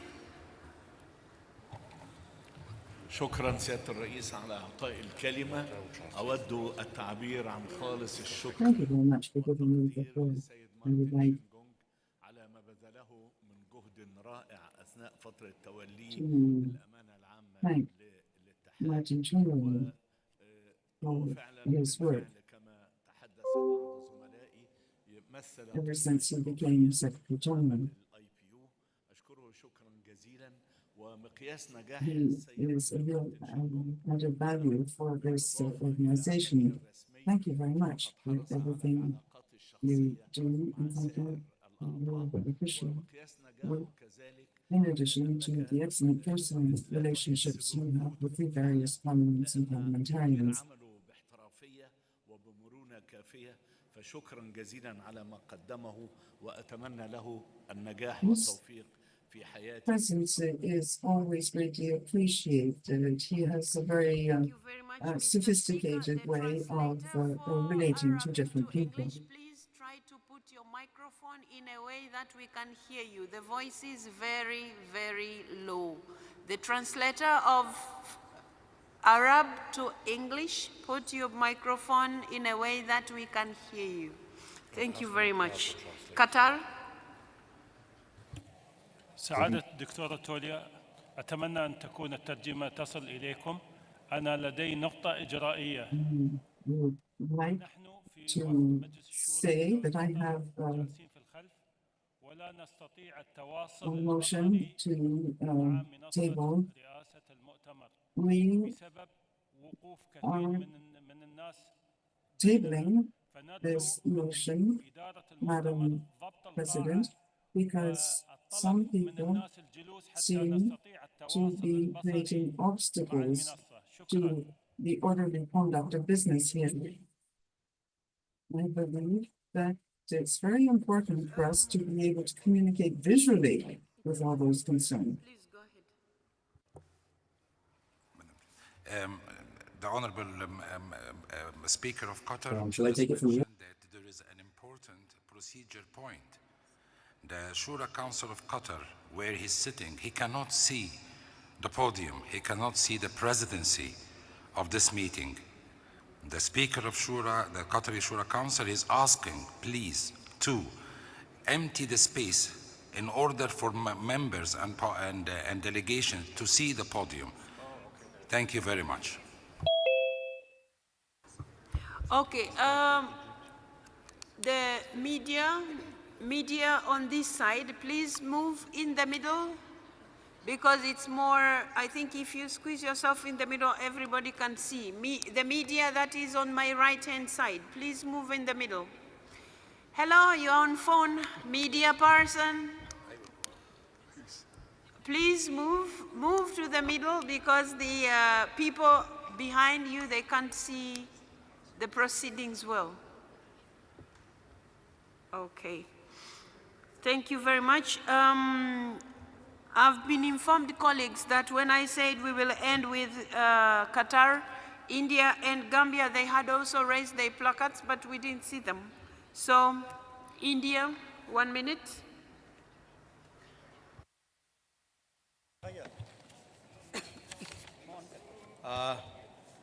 Chair, Madam, please update us about the reasons and justification behind the proposed amendments. Thank you.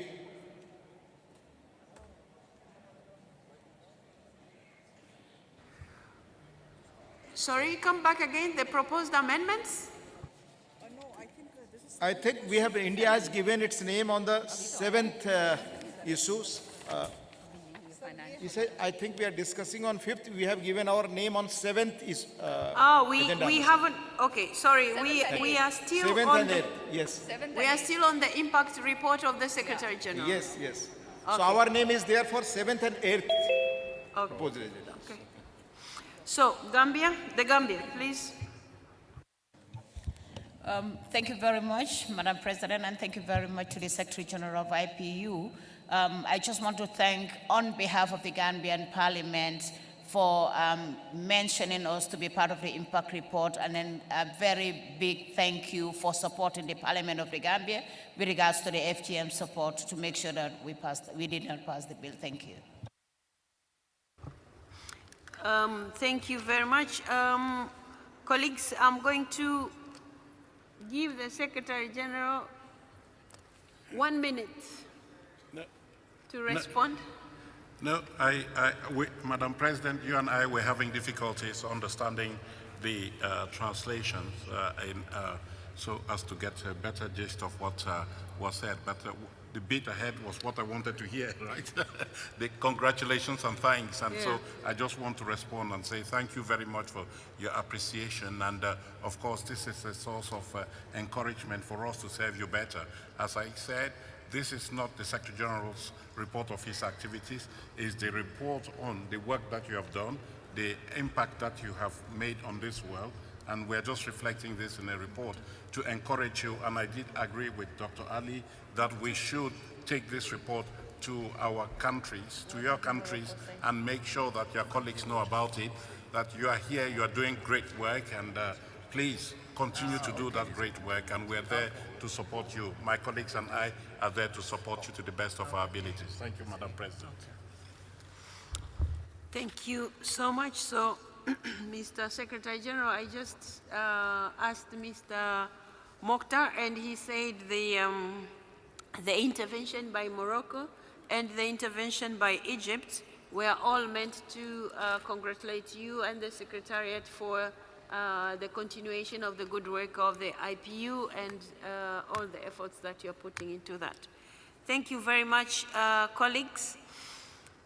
I wish also to inform you that the Executive Committee welcomed this convincing impact report, on which it congratulated, like you have done, the Secretary General and his team for the substantive achievements last year. The committee agreed that the report painted a reassuring picture as we move near the end of the strategy period of 2026, by which all objectives are expected to have been met. So I'm going to urge, dear colleagues, to look through the report, the comprehensive report, and then see how far we are going with our objectives. We don't want to find ourselves in a way that the strategy is coming to an end and we wouldn't have maybe paid attention to a particular issue. So we also expect you colleagues to read and give us your feedback. Colleagues, also the members of the Executive Committee shared positive feedback on having hosted some of the activities mentioned in the report, and so we would like to thank all of you. In this view, the Executive Committee encouraged the Secretariat to continue with this momentum, which should help to meet the deadline set of 2026. The Executive Committee urged members to inform their parliaments of the IPU's achievement so as to encourage active participation and support, and sometimes requests the support from IPU when need arises. May I take it, colleagues, that the impact report It's available in English, French, and Spanish and Arabic. Okay. That we take note of the impact report by the Secretary General and approve its recommendations? It is so decided. Thank you very much. Colleagues, the report is also available at the communications, The booth. yeah, at the communications booth. So you can pass by there to pick up in, they are in two versions, in English and French, but also we have translated to Spanish and Arabic, and they are available online. Dear colleagues, we now go to agenda item number 6, which is financial results for the 2024 and financial situation of the IPU. Dear colleagues, under this item, we will be informed about the financial results, and I'm pleased to give the floor to Senator Deborah O'Neill, who is standing in. She's coming. Yeah, who is standing in for the President of the Subcommittee on Finance, Speaker Milton Dick. And then I can see also the auditors are getting ready, but they will present their report after Ms. O'Neill. Deborah, please, you have the floor. Thank you very much, Madam President. Dear colleagues, on behalf of the Chair of the Subcommittee on Finance, Mr. Milton Dick, Speaker of Australian Parliament, I'm pleased to represent the Executive Committee, which met as usual to discuss the financial questions ahead of this Governing Council session. The Executive Committee has carefully considered the financial statements for 2024 and the External Auditor's Report. The 2024 accounts show a sound financial situation as confirmed by the audit. We took note that expenditures were within budget for each of the strategic objectives. The income from the IPU's investments were positive, thanks to the favourable market conditions of 2024. The IPU Working Capital Fund is now at 92% of its target level. We took note of the situation of arrears of member contributions that has been increasing steadily since the COVID years. The Executive Committee has given particular focus to this issue of arrears of members with corrective actions taken last year by writing off the arrears of parliaments whose IPU membership rights were suspended and increasing the provision for potential credit losses. The net assets of the IPU decreased by 0.4 million Swiss francs. We encourage the governing bodies to continue to address this situation, and we request all of you to work through your geopolitical groups to try to reduce the list of members in arrears. We need to maintain the political commitment to take the positive actions needed to keep our arrears to a minimum. We also welcomed the strong results in mobilising voluntary funds. It shows that the IPU continues to be seen as a valued partner and that our work is worth investing in. The external audit was carried out by our current auditors, the Audit Board of the Republic of Indonesia, and we thank Indonesia for the excellent service they provide. The auditors issued a positive audit opinion and confirmed the accuracy of the financial statements. According to their analysis, the key financial indicators for the IPU were sound. The audit went well, and the Indonesian team made just 2 recommendations which the Secretary-General will implement, as he has done with all previous recommendations. Our colleagues, the internal auditors, Ms. Glover-Roll and Mr. Griffroy, will provide some further details on these recommendations. The Executive Committee also reviewed the financial situation of the IPU at the 31st of January 2025. As it is still early in the year, the situation is similar to the end of 2024. The organisation's budget performance is on track for the year so far, and the IPU finances remain healthy and stable.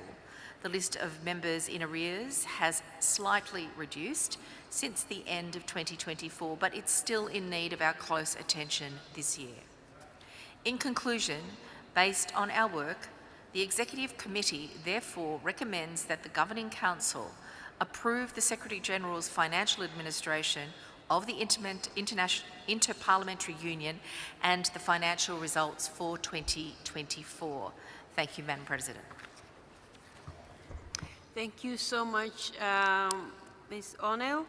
Dear colleagues, now I'll give the floor to the internal auditors to report to us on the audit of the IPU's financial results. And I understand the two internal auditors, Ms. Pia Glover-Roll from the Bahamas and Mr. Andres Griffroy from Belgium, will be presenting this report together. Dear colleagues, you have the floor.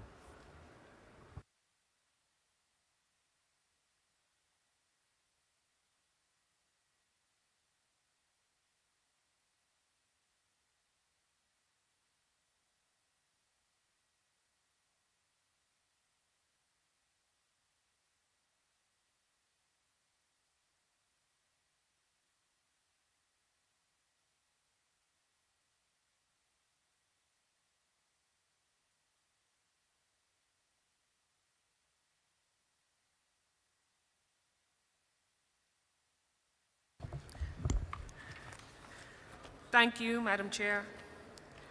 The financial results for 2024, based on the mandate entrusted to us as internal auditors of the Inter-Parliamentary Union, appointed at the 212th session of the Governing Council in Luanda, we present our opinion on the IPU's financial report and audited financial statements for the year ended 31st of December 2024.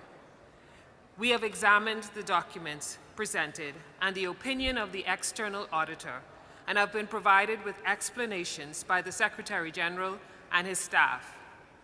Following our review, we wish to draw attention to the following matters.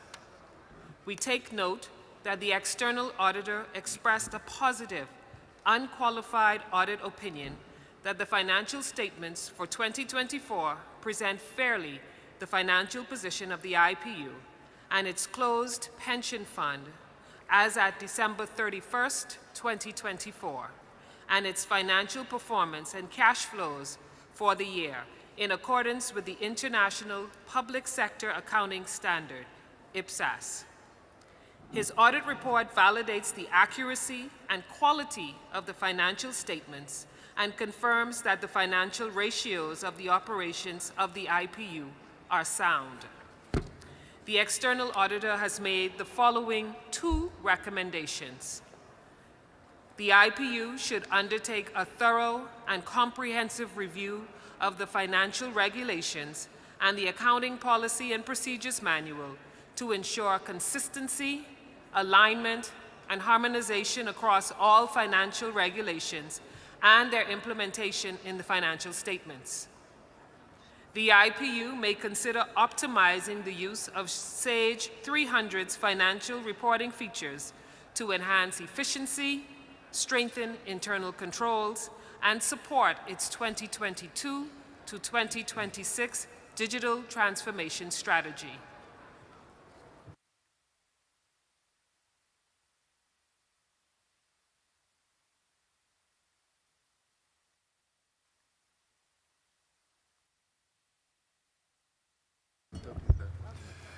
Thank you, Pia.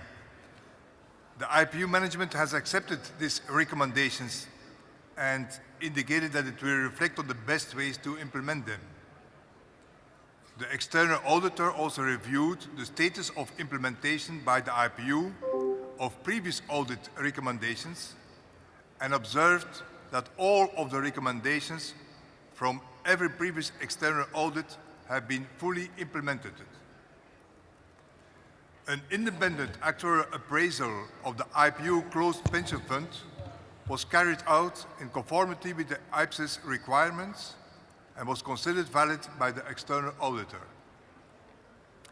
The net assets of the IPU have decreased by an operating deficit of 400,000 Swiss francs, due primarily to the write-off of arrears of 3 member parliaments whose membership rights has been suspended, and the increase of the provision for future potential credit losses from assessed contributions.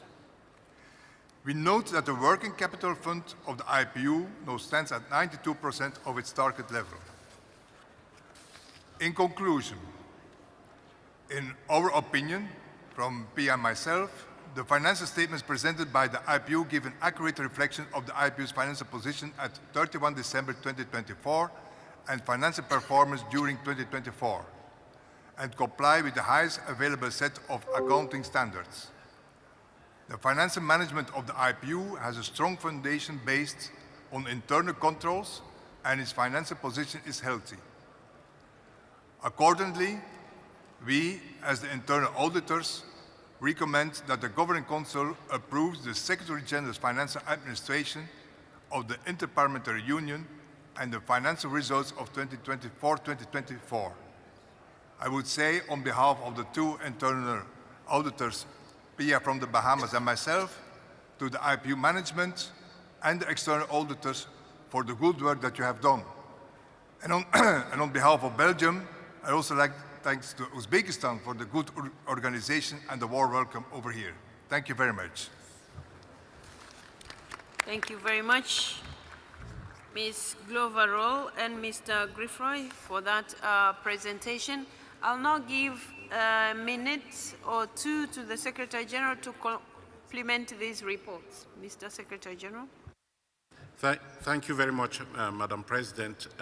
We have circulated all the financial documents, and you have heard the report from the chair of the Subcommittee on Finance that oversees budget management and preparation, the financial affairs of the organization, and you've now heard the opinion of the internal auditors.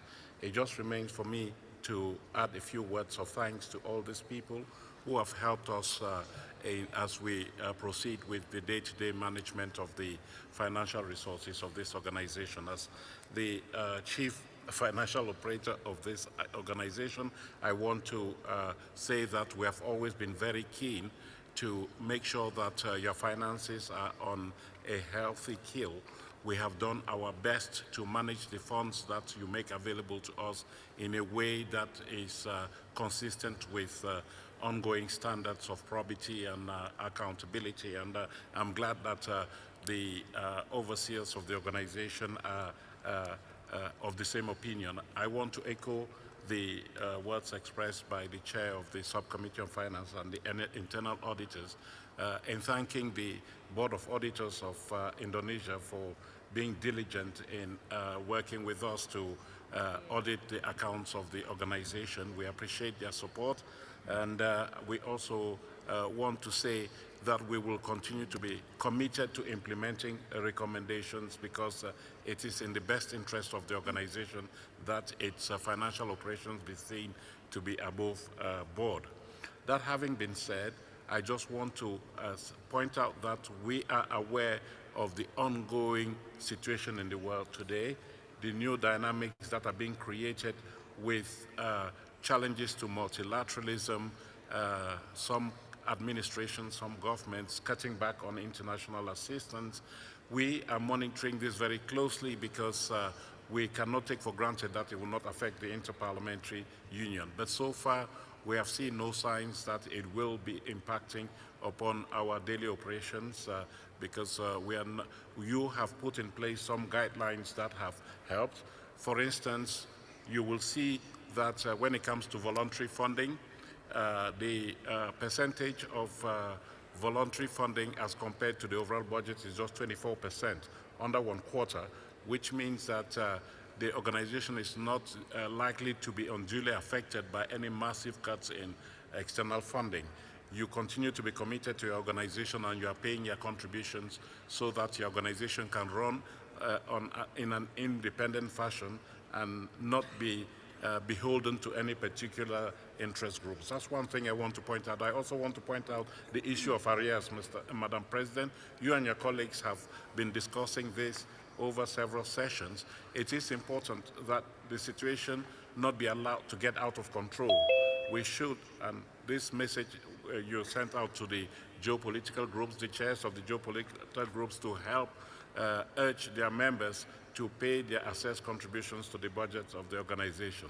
The Secretary General and his colleagues too are working on a day-to-day basis to make sure that we collect the assessed contributions. We don't want to get into a cash crunch like other organizations. And so I thank those countries that have paid up. I think since we prepared the table of arrears, many countries have paid up, and we appreciate that. So, Madam President, I just want to say we thank you and your colleagues, for the trust that you have bestowed on us as the Secretariat to be custodians of your resources and for us to manage this in the best interest of the organization.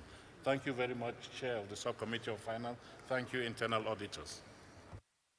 Thank you, Mr. Secretary General. Dear colleagues, as you have heard, both the external and internal auditors have given the IPU a clean bill of financial health for 2024. The audited financial statements will be posted as usual on the IPU website once they are adopted, so they will be freely accessible for all of you to look through. Before moving ahead, are there any questions? And in this case, it will only be 2 questions that I'll see, and I don't see any. So, dear colleagues, I wish you. Sorry, where?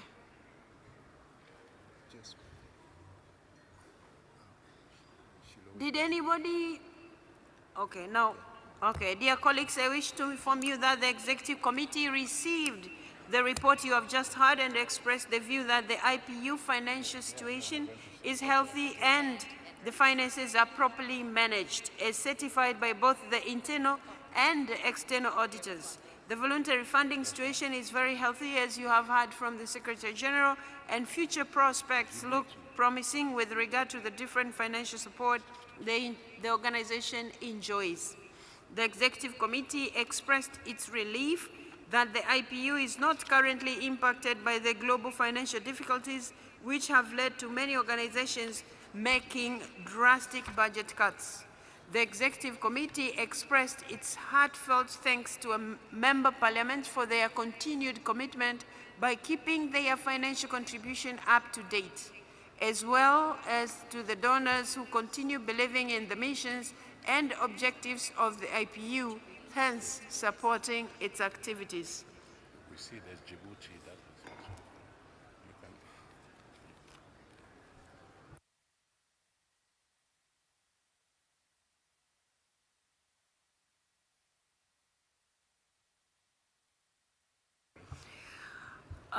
colleagues, may I take it that the Governing Council can now approve the Secretary General's financial administration of the IPU for 2024? It is so decided, and so it is approved. Colleagues, let me take this opportunity to thank the Secretary General, but also our internal auditors, but also the chair of the Finance Committee for the good work that they have been doing and for making sure that IPU financials are on track. Thank you very much. We really appreciate your good work. And of course, Mr. Cooper, thank you so much. We really appreciate all of you. So, thank you very much. Thank you. Thank you. Okay. Bye. Colleagues, we are a little behind time, but I'm still going to request those of you who are standing and the media, make sure you don't block the people at the back. Otherwise, we are having difficulties because they can't follow the proceedings. They can't see the Secretary General, they can't see the President, so they don't feel part of the meeting, especially those of you who are on my right hand. If possible, please move to the other extreme and leave the aisles open so that people at the back can also follow the proceedings, please. And now we go to agenda item number 8, questions relating to the IPU membership and observer status parliaments. First, we will begin with consideration of requests relating to the IPU and observer status. Dear colleagues, our efforts to expand our parliamentary community are paying off. You will remember that during our last sitting on 14th October 2024 in Geneva, I announced the intention of Belize to join the IPU. Today, I am delighted to inform you that the Belizean authorities have successfully concluded the process to join the IPU and submitted officially their related requests, which the Executive Committee unanimously endorsed. I am pleased to submit it to you for your approval. Do you approve the recommendation of the Executive Committee to accept the Parliament of Belize as the 182nd IPU member parliament? It is so agreed. Thank you so much, colleagues. I wish a warm welcome to the Parliament of Belize, and I understand that due to the recent parliamentary elections, Belize is not represented at this assembly, but they wished to address our assembly through a video that will be presented by Ms. Clarita Pech, who is the clerk of the National Assembly. And so I'm going to ask the technicians to show that video before we proceed. Is the video ready?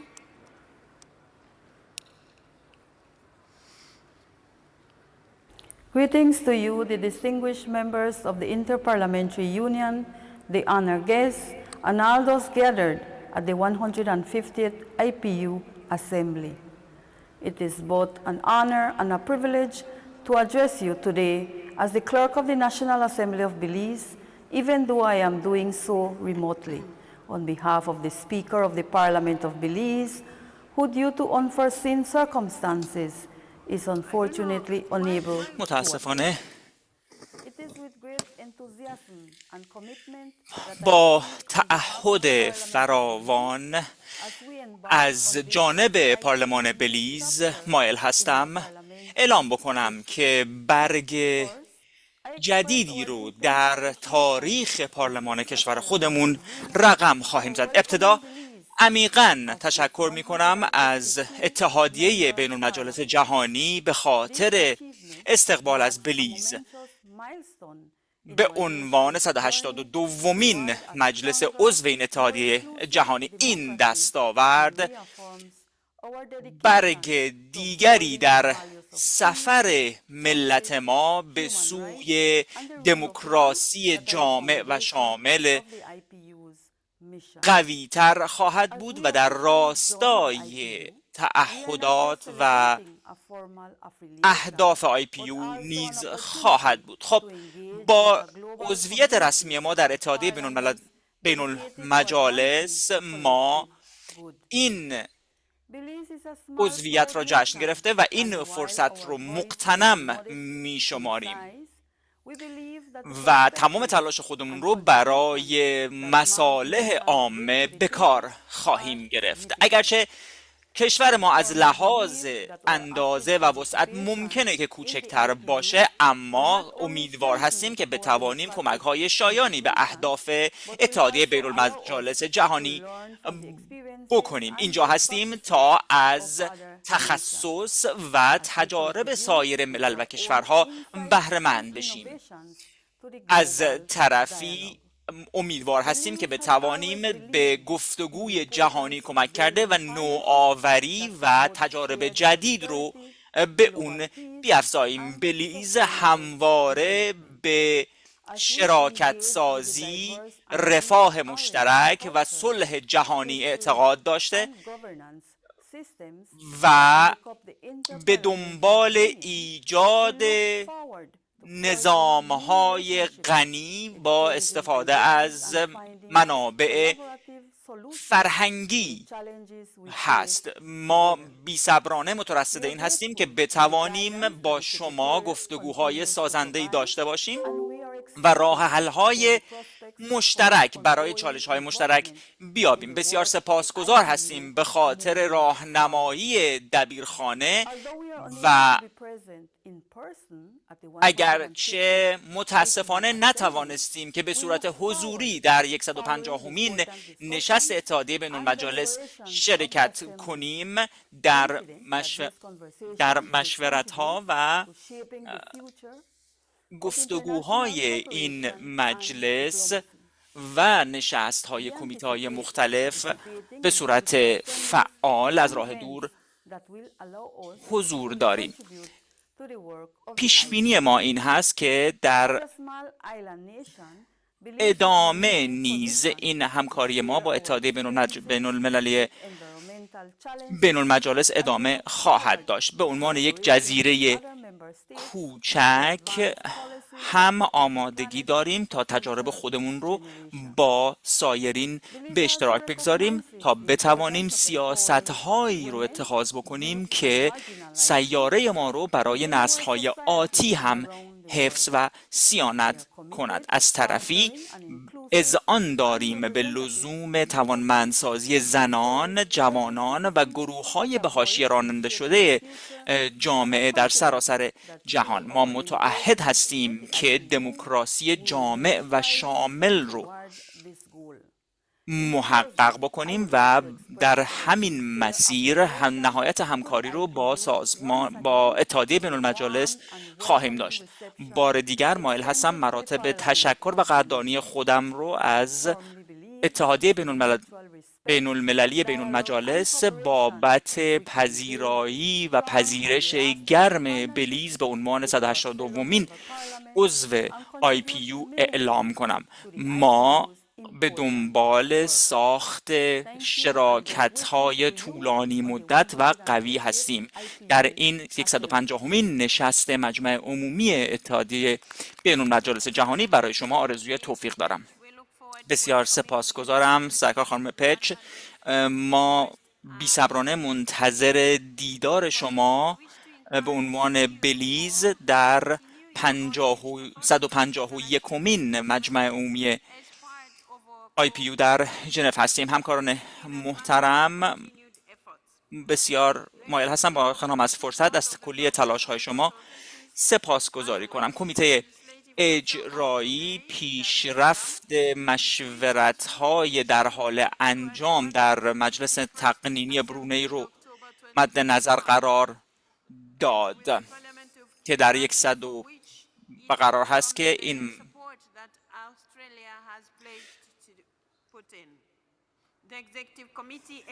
کمیته اجرایی بررسی کرد و پیشنهاد کرد عضویت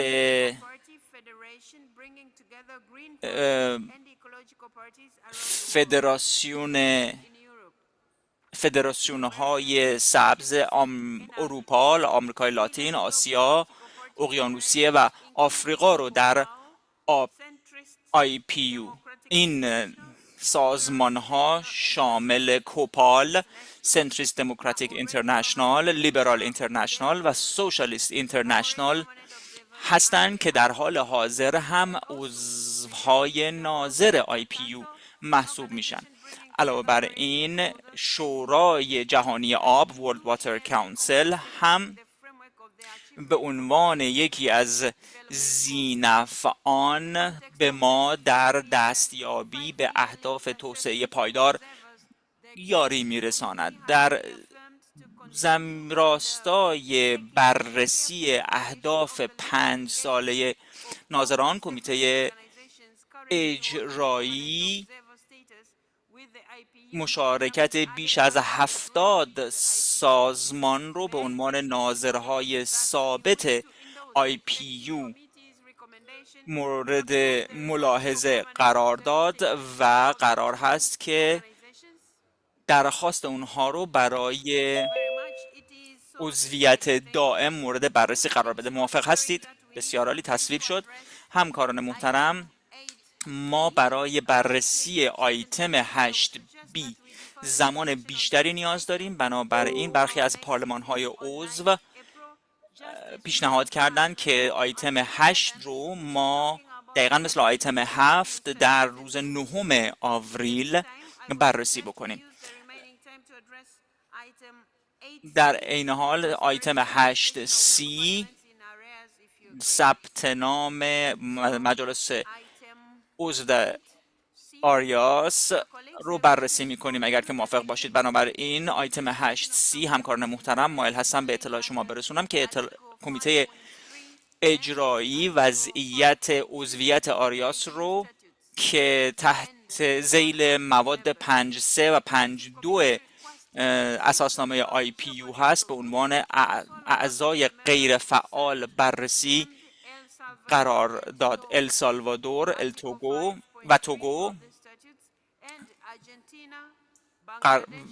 آرژانتین، بنگلادش، اتیوپی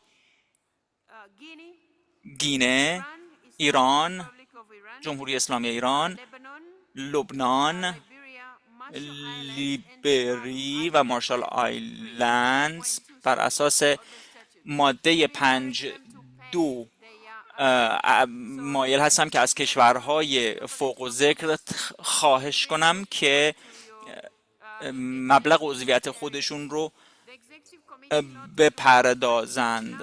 کمیته اجرایی همچنین ملاحظه در خصوص برخی از جزایر کوچک از جمله سن لوسیا، سن ونسنت و گرنادین و واناتو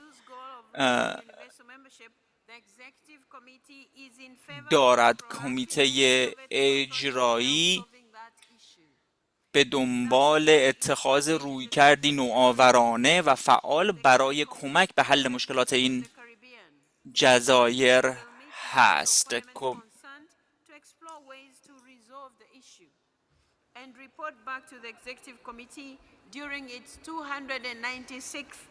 نتایج این موارد باید در 296مین جلسه در اکتبر 2025 به کمیته اجرایی اجرا بشه. در عین حال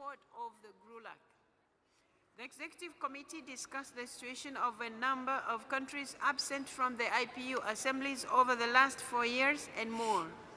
The Executive Committee requested the support of the geopolitical group once again to engage further their members with activities of the IPU by sharing the reports and outcomes of IPU meetings with their colleagues. The Executive Committee decided to recommend to the Governing Council the suspension of the membership rights of the Parliament of the Central African Economic and Monetary Community, CEMAC, in application of Article 5.3 of the statutes. The Executive Committee wished to renew its thanks to the members for their support for the achievement of the objectives of our common organization.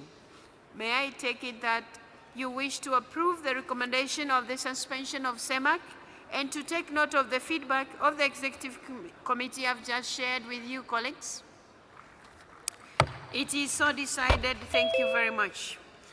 Colleagues, I am now going to ask the Secretary General to give us a procedural announcement. Thank you very much, Madam President.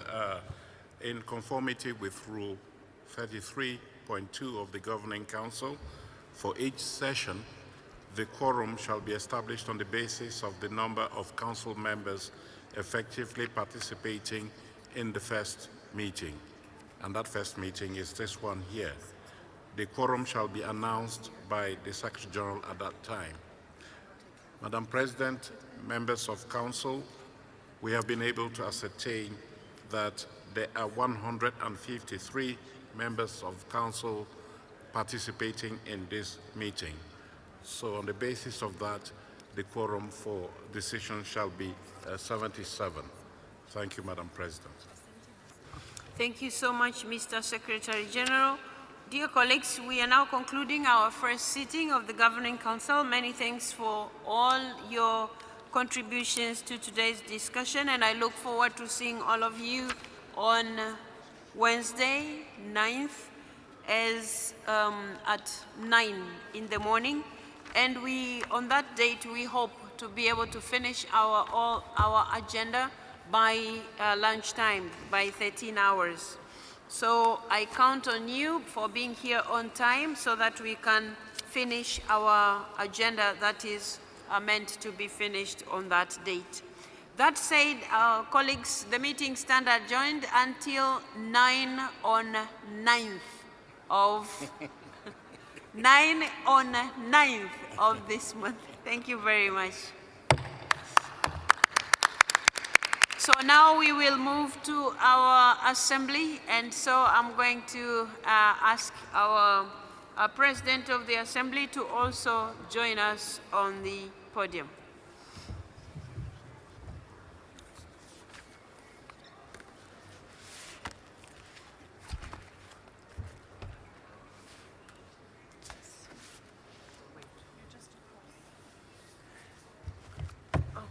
I don't start move. without me. We No, go I into thought the I'm health going. break. Health break. Sorry.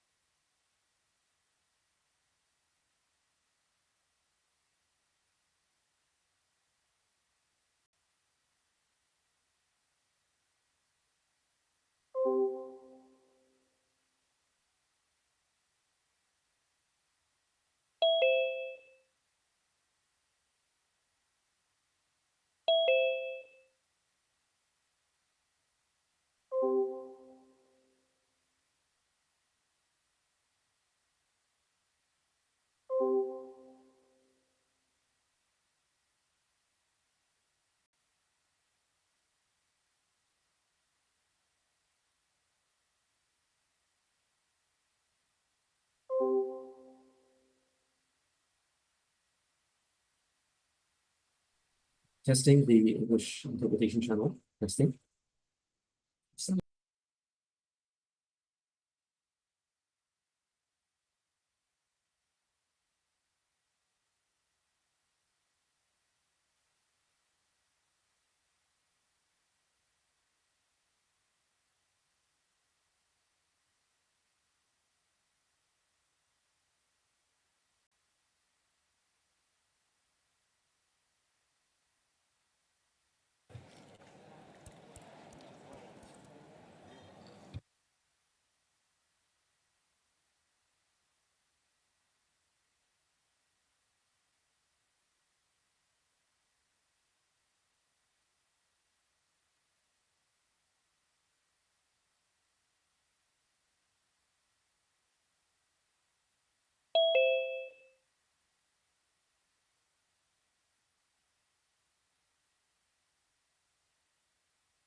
Good afternoon, everyone. We're just getting ready to start the assembly.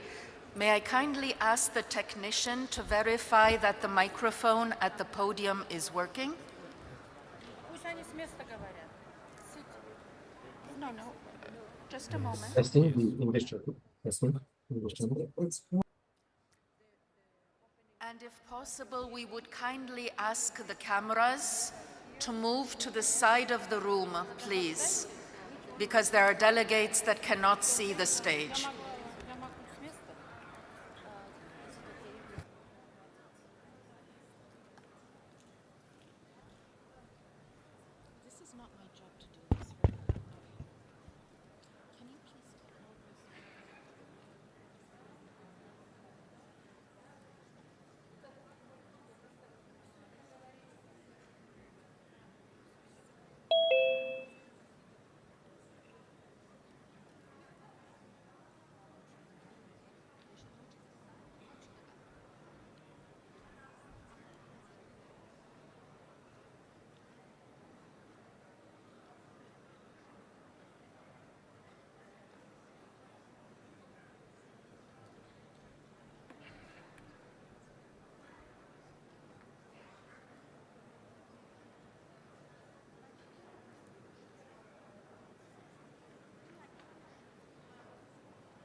Colleagues, we can already start our assembly, and I would like to inform the members of this assembly that the Governing Council has elected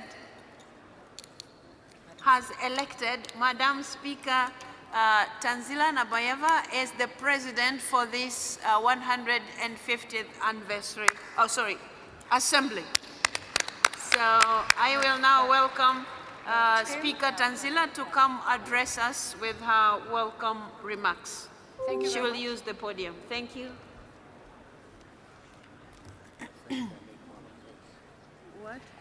Assalamu alaikum. Good day, dear colleagues. One more time, I would like to say welcome to this event, and I would like to thank you for electing me as a chairwoman. And also, the with regard to the activities of the Parliament and the activities of this Governing Council, it is reasonable to note that the Inter-Parliamentary Union effectively directs the efforts of the Parliament to address such issues as the implementation of the UN Sustainable Development Goals, ensuring security and combating modern global threats. And also, all the parliamentary efforts will be directed effectively. I need to note it one more time. So it is noteworthy that today we're discussing with you many topical issues such as poverty reduction, decent work, social integration, and increased participation of the population in the decision-making process under the general theme, which is called Parliamentary Action for Social Progress and Justice.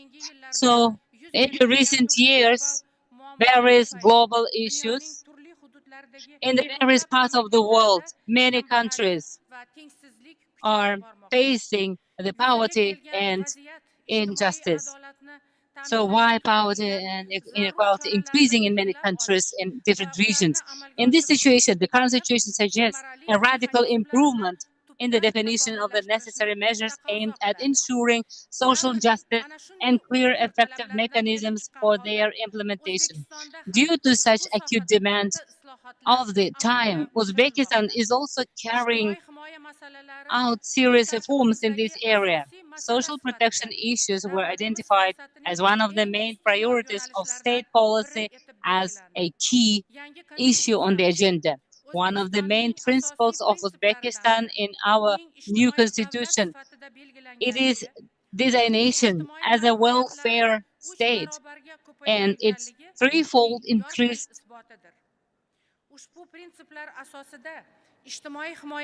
and also with that regard, a new system of the social protection has been introduced, and new approaches and mechanisms have been introduced aimed at providing clear, targeted social assistance. And the current national legislative framework has been strengthened and improved in accordance with the international standards. International organizations, 13 conventions of international organizations have been ratified in the recent 5 or 6 years. Social protection of the population is reflected in our national legislation. The national strategy for social protection of the population has been adopted and its targets have been set. Since the beginning of a large-scale reforms in this area, the poverty rate has decreased 3 times. So from 23% to 8.9%. Uzbekistan, through its practical efforts in this direction, boldly promotes the principles of social justice and decent work in the international community. Our country is one of the first to actively participate in such initiatives at the Global Accelerator for Job Creation and Social Protection promoted by the UN Secretary General and the Organization of the Global Coalition for Social Justice of the International Labour Organization. Our country is participating as the first in this line as well. Dear colleagues, you know perfectly well that the social sphere is the most important barometer that determines the mood of the population and society and people in general. And the mood of people play an important role in maintaining peace and tranquility in any country, ensuring universal mobilization for sustainable development. In this sense, today, as a representative of the people, we are discussing in every possible way issues related to achieving social progress, increasing the participation and activity of parliament in building a just society. And this is very timely, I believe. And of course, as a result of these discussions, new measures, practical proposals, and recommendations will be developed for the further development of inter-parliamentary cooperation in the relevant areas, which are equally beneficial for all states and will be reflected in the final document to be adopted. In this regard, taking advantage of these opportunities and the unique platform, today we urge all of you to communicate openly. I wish success to the work of the Assembly. Once again, I would like to thank all of you for coming to sunny Uzbekistan and taking an active part in this international conference. Thank you very much for your attention.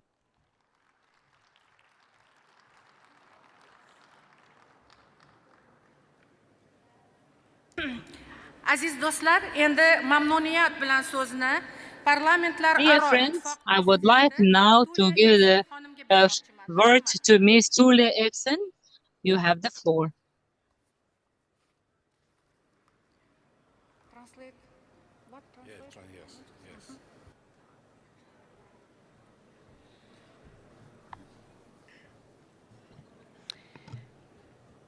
Dear colleagues, I am afraid I have to begin once again with the request that we have at all times advanced to the people who are on this aisle. Please just leave maybe 1 or 2 medias because the speakers are seated at the back and they feel frustrated the fact that they are blocked here. Dear Nabayeva, Chairperson of the Senate of Uzbekistan, but also President of this Assembly, Secretary General Martin Chugong, distinguished delegates, colleagues, and friends. I am pleased to introduce the main debate of this Assembly on parliamentary action for social development and justice. I owe it to our gracious host to have chosen this important topic, which comes at the most opportune time. This debate strikes at the heart of development with a capital D, meaning human development or people-centered development, as opposed to economic or technological development. Human development accounts to a sense of well-being, a sense of satisfaction with one's place in one's community or society. Human development is really the ultimate goal of all development efforts. An economy that grows and grows while benefiting only a small segment of the population misses the whole point of human development, mistaking the end of development for the means. As we know from the landmark Copenhagen Declaration of 1995, when the First World Social Summit took place, social development as human development comes down to 3 things: fighting poverty in all its forms, ensuring everyone can earn a decent livelihood, and strengthening social bonds.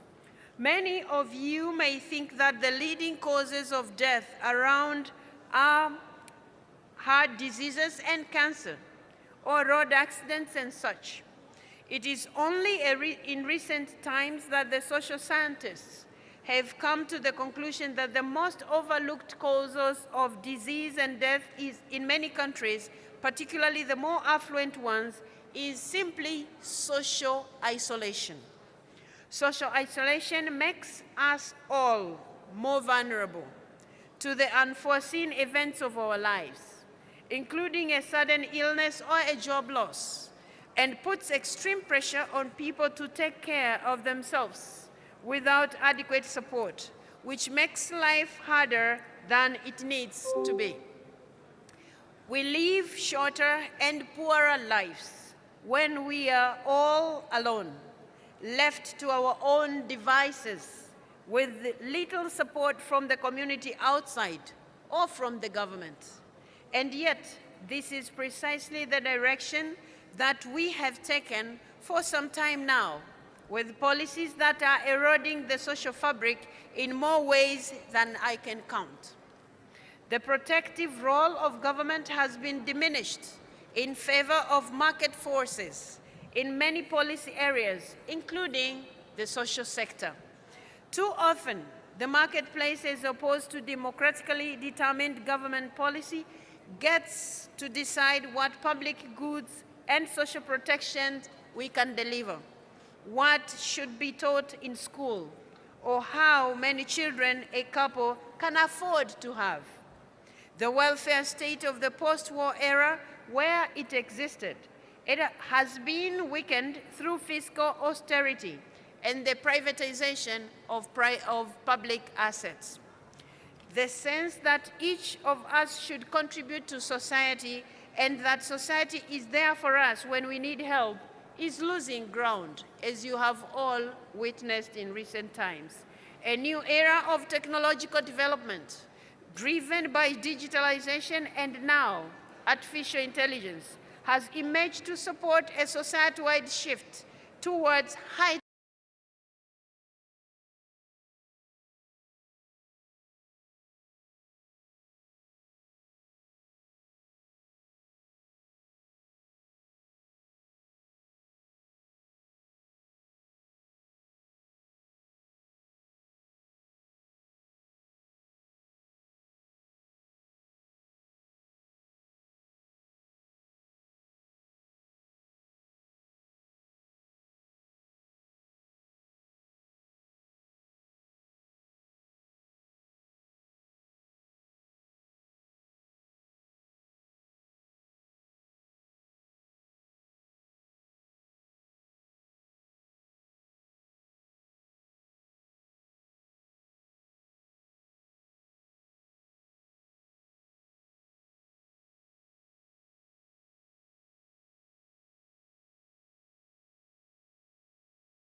Thank you very much, you President.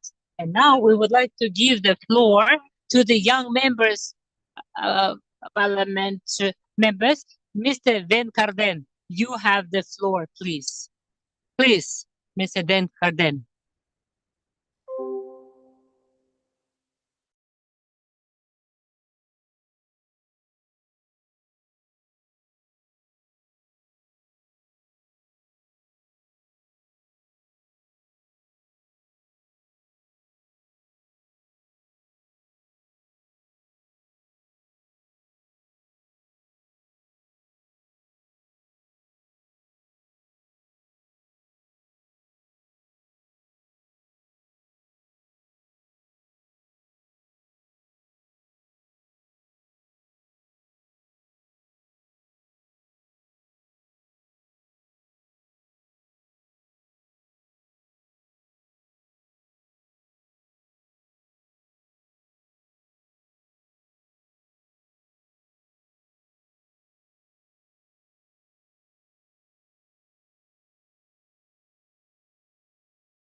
that the antidote to this nativism cannot be to simply double down on the same old model.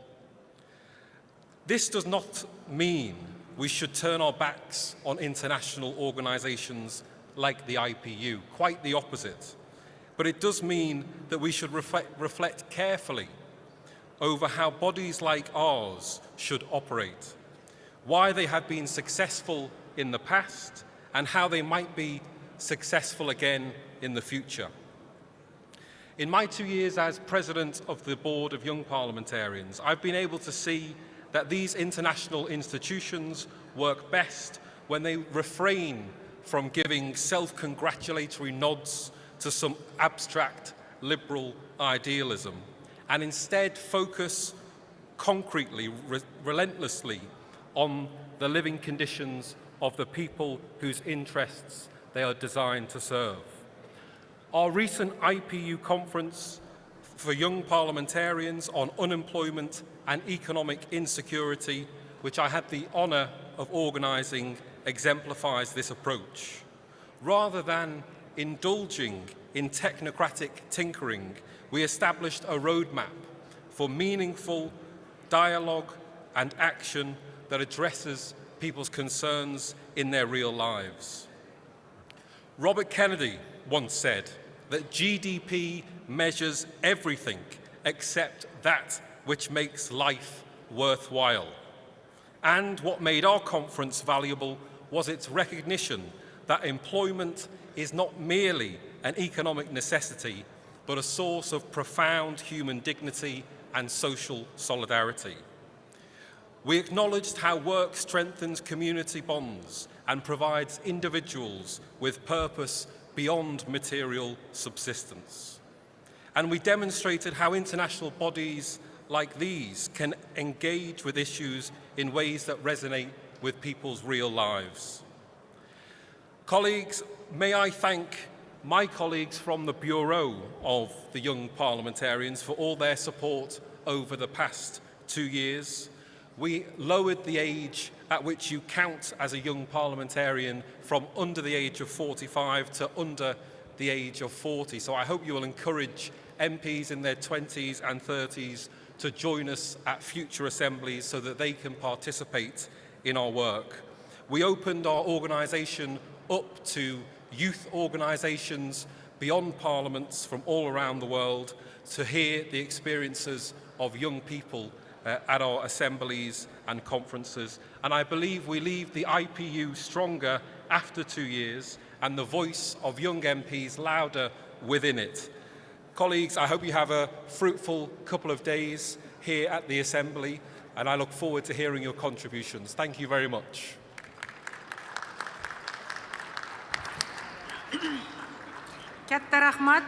Thank you very much, Mr. Denkarden. I would like to thank you very much, dear colleagues, dear friends. The general debate, gender and youth issues are the beginning of our discussion. This is Inter-Parliamentary Union, a beautiful tradition. According to that, now we give the floor to women parliamentarians from President, Mexican colleague, Titia Lopez Castro. Madam, please, you have the floor.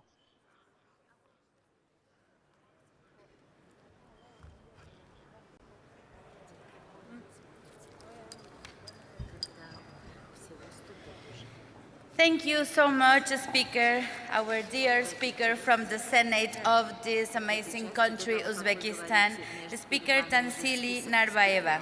I also want to thank you all the support that we have for our President, Tulia Axon, the third women president we have in IPU. I also want to say hello to our great president of the Forum of Youth, Dan Carden. Dan, you have doing great these 2 years as a president of the Joint Forum of IPU. So congratulations for all your work.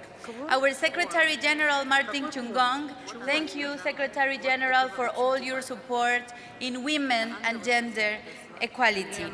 Anda, thank you for being here as the Secretary of the Assembly. Madam President of the Inter-Parliamentary Union, dear colleagues, distinguished guests, ladies and gentlemen, it is my great pleasure to address the Assembly's general debate in my role as President of the Women's Forum of Parliamentarians of IPU. As we reflect on the path to a just, sustainable future, one truth is clear. Gender equality is not just a goal, is not just numbers. Gender equality is the key to unlocking sustainable development. Social development without gender equality is an illusion, and justice without gender parity is an unfinished promise. Against this backdrop, the commitment to sustainable development on Goal 5 on gender equality is not just a matter of fairness. It is a precondition for achieving all SDGs. We cannot eradicate poverty without a sustainable development policy. We cannot eradicate poverty while half of the world's population remains economically marginalized. We cannot ensure a decent work if women's labor continue to be undervalued or underpaid. We cannot achieve true social inclusion if laws and policies fail to dismantle gender barriers that hold women back. We cannot talk about equality when we have the same job as a man, but we have a salary 30% less to the same position of a man. That's not gender equality. So a new social contract must take place, parity at its core, not as a symbolic gesture, but as a practice necessary. Equality can only be realized when women share power equally in politics, in economics, and society. Without parity, the foundations of social development would remain weak, and justice will remain incomplete. Yet, structural inequalities persist. Women and girls continue to bear the brunt of economic precarity, unpaid care work. Women, we spend like 40 hours in a week to taking care of someone, of the husband, of a child, of the father, of the grandfather, and nobody pays for that. And that is inequality. We need also to break these barriers because they are not just harming women, they are holding back entire societies. Addressing them is not optional. It's urgent to break these barriers. Women parliamentarians have identified priorities to addressing women's poverty. Gender-responsive budgeting is one of such priorities to ensure that public resources reflect and respond to the needs of women and men equality. Recognizing, reducing, and redistributing unpaid care work is also a priority and a fundamental step toward economic justice. Equal pay for equal work should become a reality urgent to close the gender balance that we have now.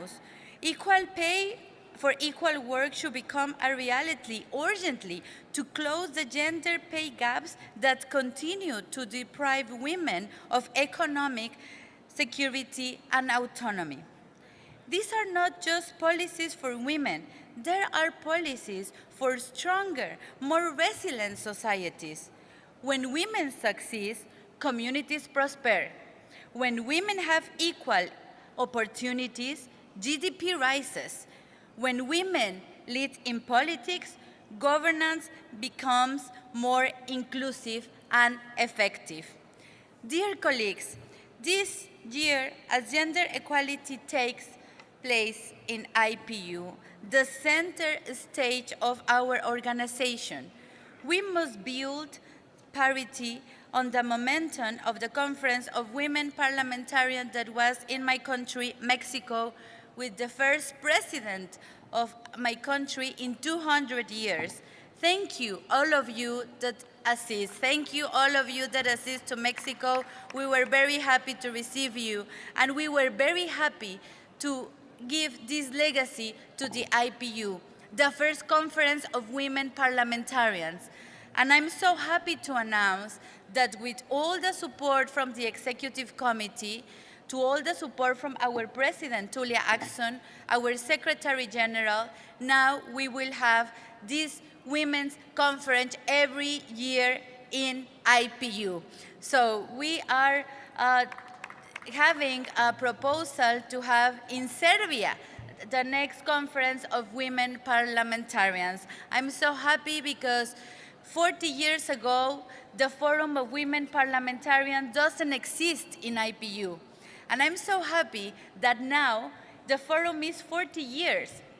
And now it's just not only the Conference of Youth, that it's an extraordinary conference every year. Now we will have the Conference of Women every year. Thank you, President Tulia Axon, and thank you, Secretary General, for all your support. So now, as we mark the 40th anniversary of the Bureau of Women Parliamentarians, we recognize both the progress made and the urgent work ahead. This is our moment to push forward, to break barriers, and to demand a future where equality is not just debated but delivered. I want also to congratulate all of you because now is the first time in the 150 years of IPU that we have a woman president and a woman vice president. So in IPU, in Uzbekistan, and in all the world, it's time for women. Thank you so much. Katta rahmat, Cynthia Lopez Castro xonim. Thank you very much, Ms. Cynthia Lopez Castro. Dear friends, so this topic, gender equality topic for all countries, regardless of their level of development, it is urgent and pressing for all countries. Therefore, our discussions both today and tomorrow will continue on this topic. So to join our discussions, well, we have also referred to the head of the ILO, and even though this person cannot participate in person, they have sent the address. With your permission, I'd like to give the. Let's listen to the video message of Mr. Gilbert Ingbo.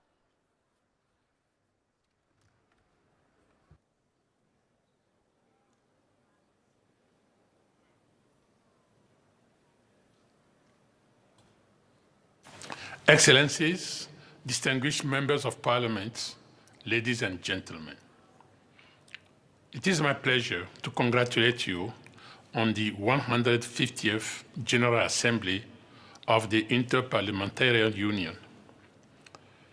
This event marks an important milestone for your organization and the history of parliamentarianism. I will also like to take this occasion to thank your host, Uzbekistan, a country that stands as an example of what a committed country can achieve in terms of social and economic development in a short period of time. In this regard, allow me to pay a special tribute to Ms. Narbayeva, the chairperson of the Senate, for her leading role in these achievements. The IPU and the ILO are not only neighbors in Geneva. We are also partners in promoting international labor standards. We work together on vital issues such as child labor, migration, and human trafficking. As we approach the Second World Summit for Social Development, your choice to devote the general debate to social development and justice speaks for itself. We live in a world where 3.8 billion people have no access to social protection. 664 million workers live in extreme poverty. 1 in every 5 young persons is neither in employment nor in education. And conflict continues to wreak havoc on people's lives and livelihoods. The ILO's motto, "No lasting I have no connection peace anymore. without social justice," holds truer than ever today. I Advancing have no social connection. justice Uh, means that we must invest in social protection and living wages. Later this year, I will launch a new living wage initiative under the Global Coalition for Social Justice, and I will invite participants at the World Summit for Social Development to call for yeah, living I can't wages connect anymore as a means of reducing because I was on the IP. Which Wi-Fi are you on? Which network? You're on the. Yeah. So you see, I need to. prioritize a just and fair transition to a low-carbon economy and strengthening social dialogue to promote trust and informed decisions nationally and globally. Only by working together can we achieve our joint objective of creating the conditions for a decent and dignified life for all. I wish you fruitful discussions. Thank you so much.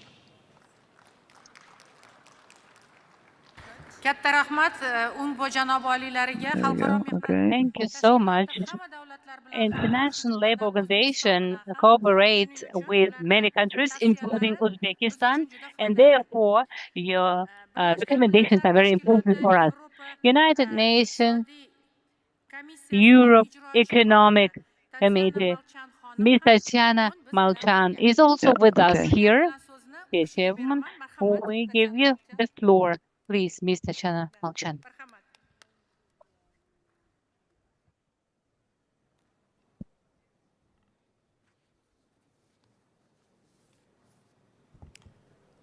Madam President of the Assembly, Madam President of the IPU, Secretary General, honorable speakers and members of Parliament, distinguished delegates, friends. It is a tremendous pleasure to return to Uzbekistan, where we always receive such a warm welcome.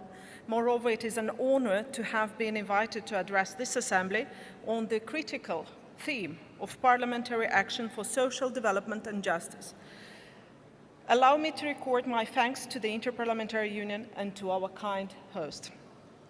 But as we gather here to reflect on the path forward, we recognize that we do so at a time of profound and compounding global challenges. Rising economic inequalities within and between countries, and hence a growing sense of unfairness and precarity.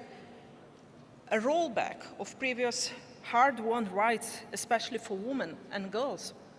Environmental degradation and the urgent climate crisis. And I just came back from Samarkand, where the first Central Asian Climate Summit took place, and where we have seen that, yes, the climate crisis is there, is real, including in this region.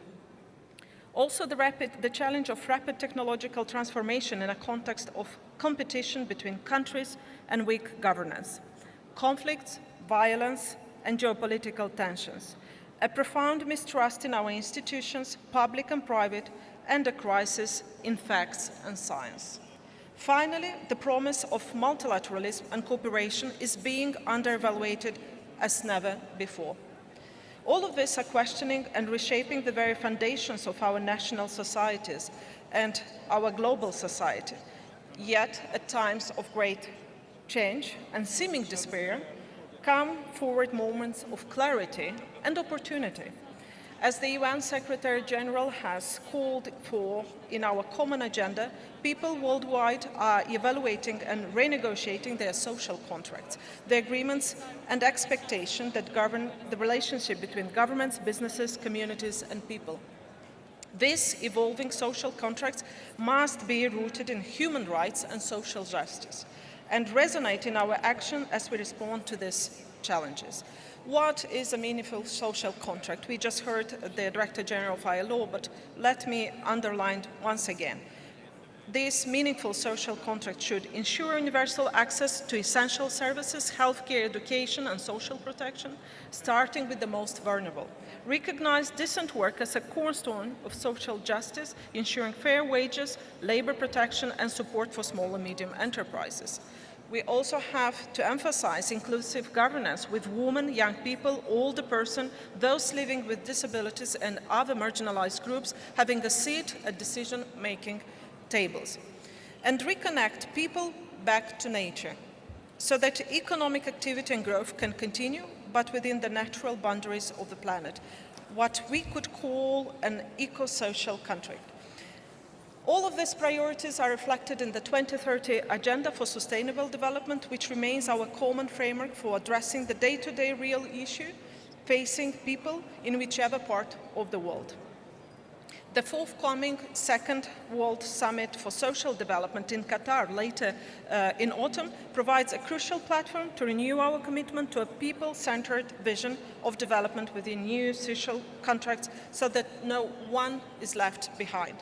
The Financing for Development conference in Seville in just a few months also takes place, and we should bring to the fore concrete ways that societies can finance the services and protections that people demand. And in preparation for these important meetings, we must ask, what new commitments should emerge? How can we leverage innovation for social inclusion, ensure that green transition are just and equitable, bolster connectivity and resilient infrastructure? As Executive Secretary of UNICE, UN Regional Commission with a pan-European membership ranging from Central Asia, Europe, but also North America, I have witnessed both progress and setbacks in social development in this region. While many countries have achieved high human development, inequalities persist between urban and rural populations, across gender and generational lines, and among marginalized communities. We have a growing digital divide, housing insecurity, and precarious employment, which are clear reminders that prosperity has not been shared equitably. Furthermore, a lack of resilience exposes us to further shocks, economic and financial, environment, security, and future health pandemics. We have long prioritized a fast pace of progress.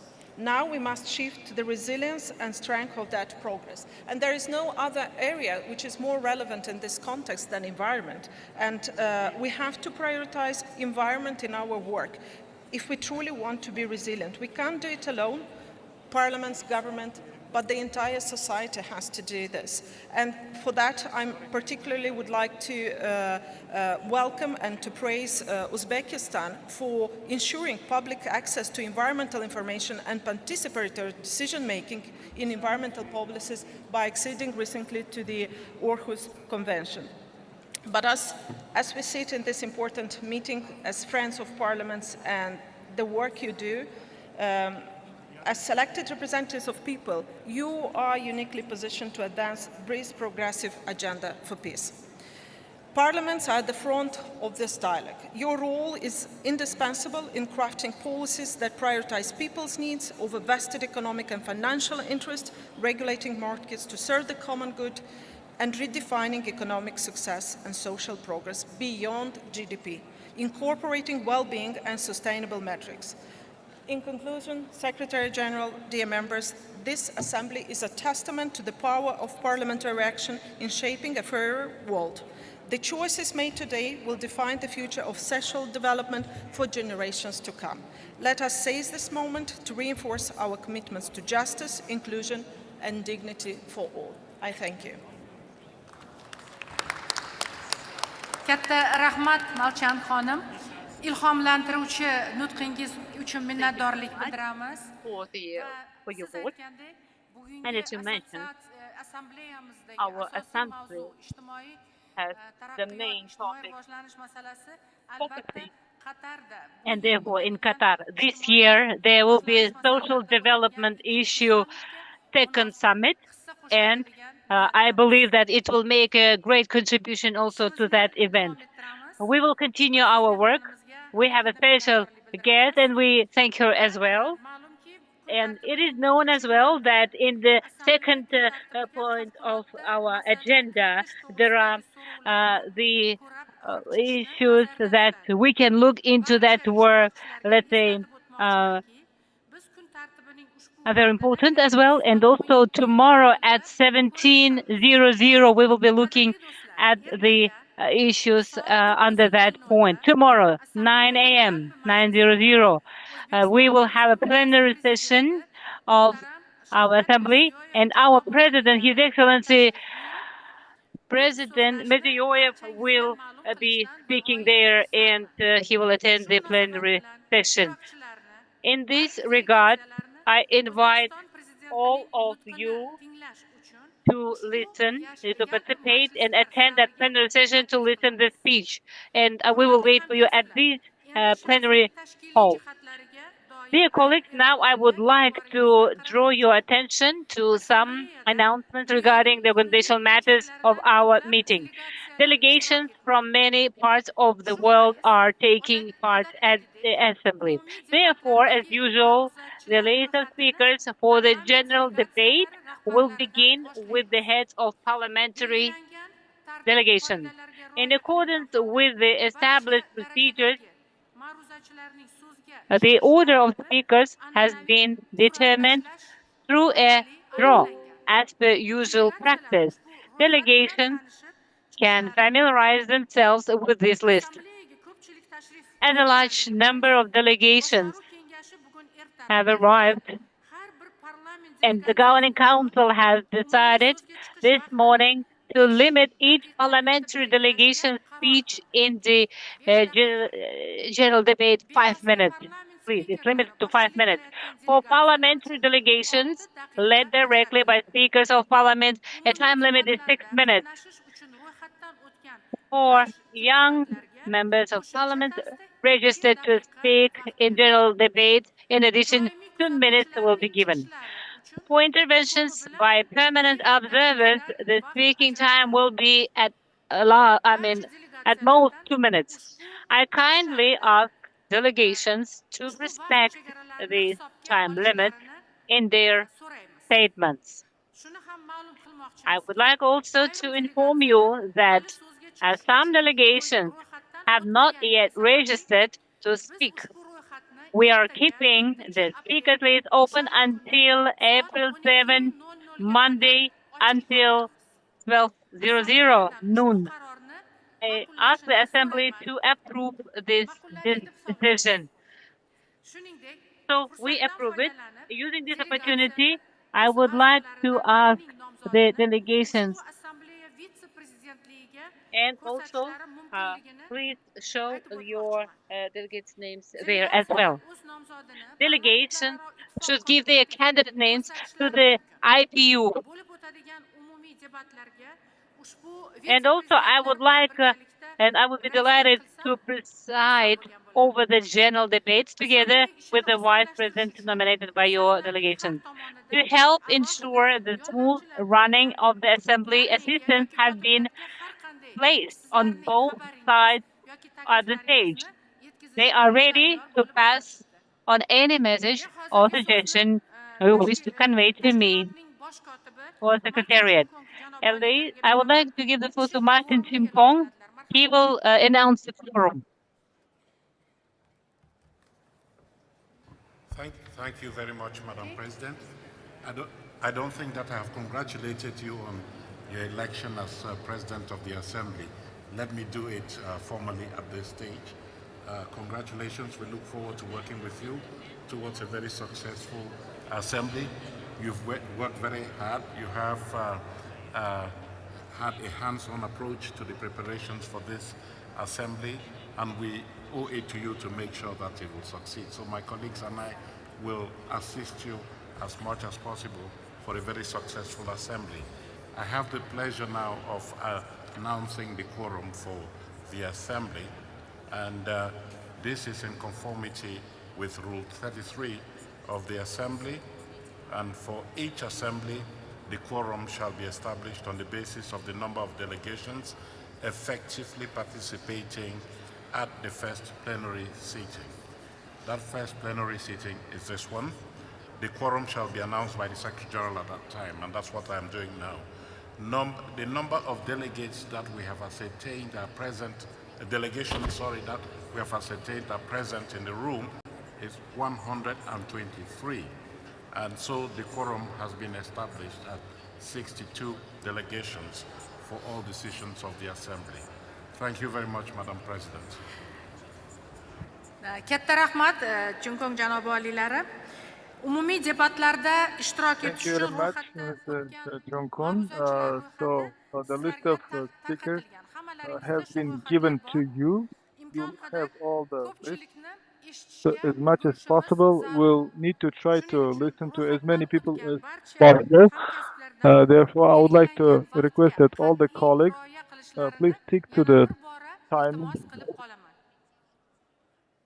Umumiy debatlarning birinchi ma'ruzachisi Vyetnam parlamenti spikeri Tran So- janoblariga so'z beraman. We would like to give the floor to Mr. Trung, the representative of the Parliament of Vietnam. Vyetnam parlamenti raisi Chairman of the Parliament of Vietnam, they're coming to the rostrum.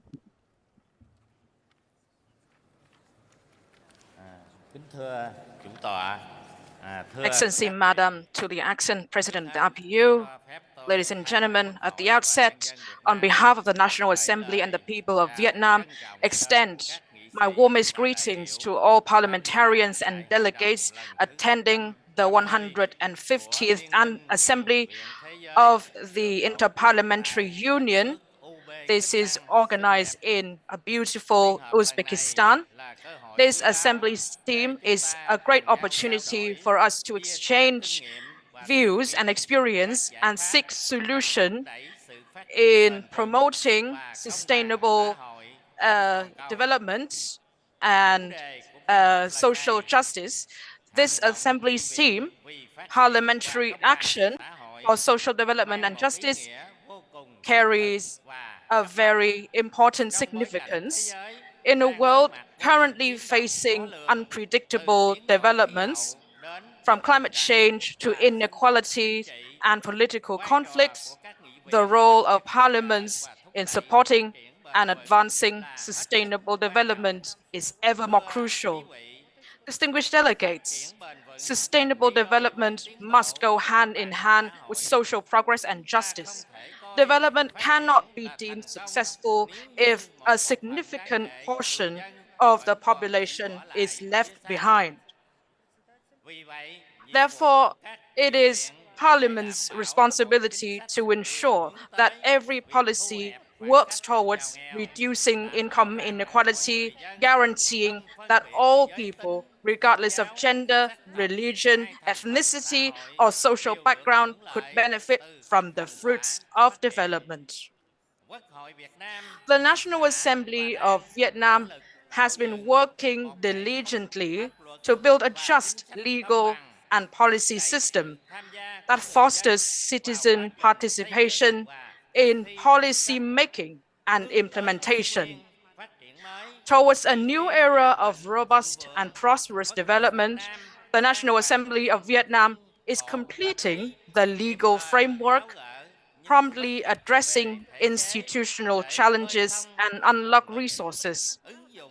We are embracing scientific and technological advances, promoting innovation, digital transformation, green economy, and energy transition.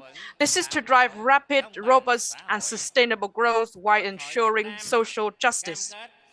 The National Assembly of Vietnam is committed to continuing its collaboration with other parliaments worldwide, determined to realize noble goals for a peaceful, just, and sustainably developed world for all humankind. Distinguished delegates, while we have made significant progress, complacency is not an option. The world is changing rapidly, and the challenges we face today will become even more complex issues in the future. To respond promptly and effectively, parliaments must enhance international cooperation, share experiences, and support one another in making development policies. In this spirit, I would like to suggest as follows. First, parliaments should embrace a development enabling mindset as the foundation of their mission. This involves not only improving the legal system, but also strengthening oversight and enabling the effective implementation of inclusive, comprehensive, and transformative development policies. Second, people must be placed at the heart of all policies, affirming the fundamental nature of parliaments as representative institutions. Social justice and progress should be high benchmarks of development. Third, it is essential to strengthen coordination and collaboration among parliaments, especially in maintaining peace and resolving disputes and disagreements in accordance with international law. Distinguished guests, the IPU plays a vital role in fostering dialogue and cooperation among nations. I believe that through this forum, we can build a network, stronger and more effective network for more robust and effective mutual support. No country or society can achieve truly sustainable development if people are not placed at the center of all policies. I call upon all parliamentarians and nations to act with greater resolve as we work together toward building a fair, prosperous, and sustainable world for all. Thank you very much.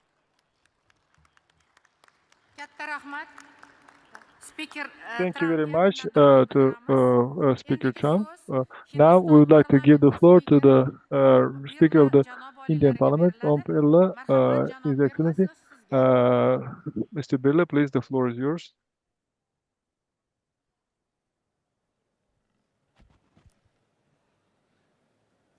Excellency, presiding officers, Member of Parliament, देवी और सज्जनों, वैश्विक Excellency, proceeding officers, ladies and gentlemen. जोड़ने वाली IPU की इस ऐतिहासिक 150वीं assembly में विश्व के सबसे बड़े In the historic 115th Assembly of the IPU, which continues to add new dimension to the field of global parliamentary cooperation, I warmly welcome and congratulate all of you on behalf of the 1.4 billion citizens of the world's largest democracy. Excellency, the theme chosen for this assembly of the IPU is an extension of the spirit of Vasudhaiva Kutumbakam. The idea that the world is one family, which is deeply ingrained in Indian culture, tradition, and philosophy. The essence of the Indian Constitution is to treat all citizens equally, provide them with equal opportunities, and ensure that the marginalized and backward section of the society are brought into the mainstream of the progress. In the recent year, the Indian Parliament has passed numerous bills that promote social justice, security, and inclusion for all sections of society. Our Parliament has enacted laws such as the Rights of Persons with Disabilities Act 2016, the Transgender Persons Protection of Rights Act 2019, and the Nari Shakti Bandhan Adhiniyam 2023, effectively safeguarding the interest of all sections of society. Additionally, new labor laws and codes have been created for the welfare and social security of the worker in unorganized sector. We have established the primacy of justice by replacing the Indian Penal Code with the Bharatiya Nyaya Sanhita, that is Indian Justice Code. India's parliamentary committees function as mini parliaments. These committees review policies and programs related to social security, social justice, economic empowerment, and public welfare, provide suggestions for their better execution, and also recommended the approval of demand for grants of the ministry. Excellency, under the visionary and capable leadership of our esteemed Prime Minister, Mr. Narendra Modi, India has been the fastest growing major economy in the world with the GDP growth of 105% over the last 10 years.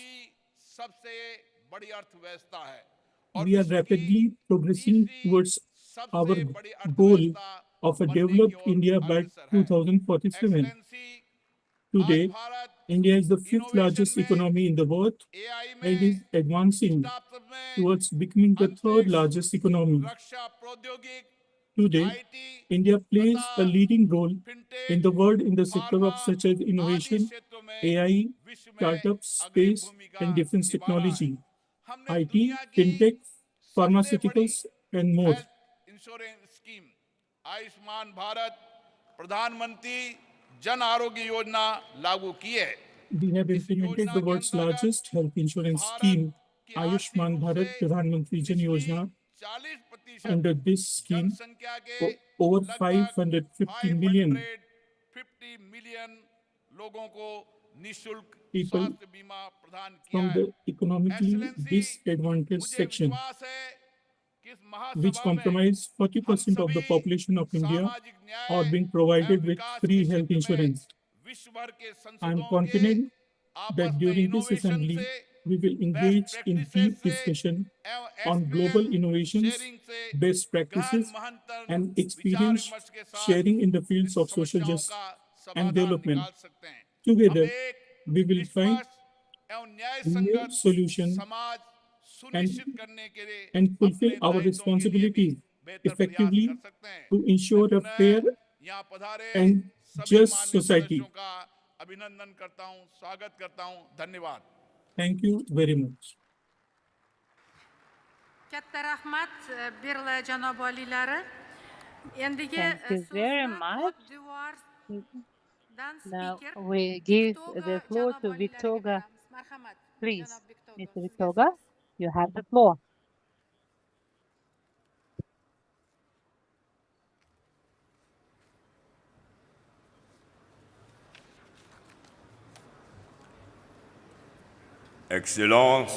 Excellencies, Mrs. Akson, President of the IPU, Excellencies,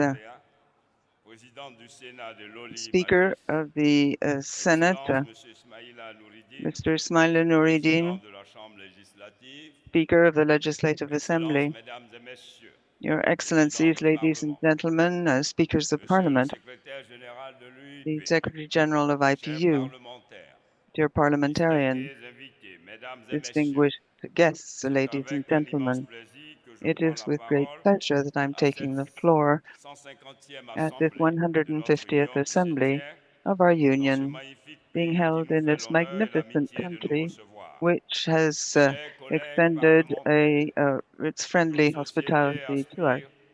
All societies aspire to development based on social justice, seeking to achieve global well-being and happiness. I welcome the topic selected for the general debate at this 150th Assembly, namely parliamentary action in favor of social development and justice.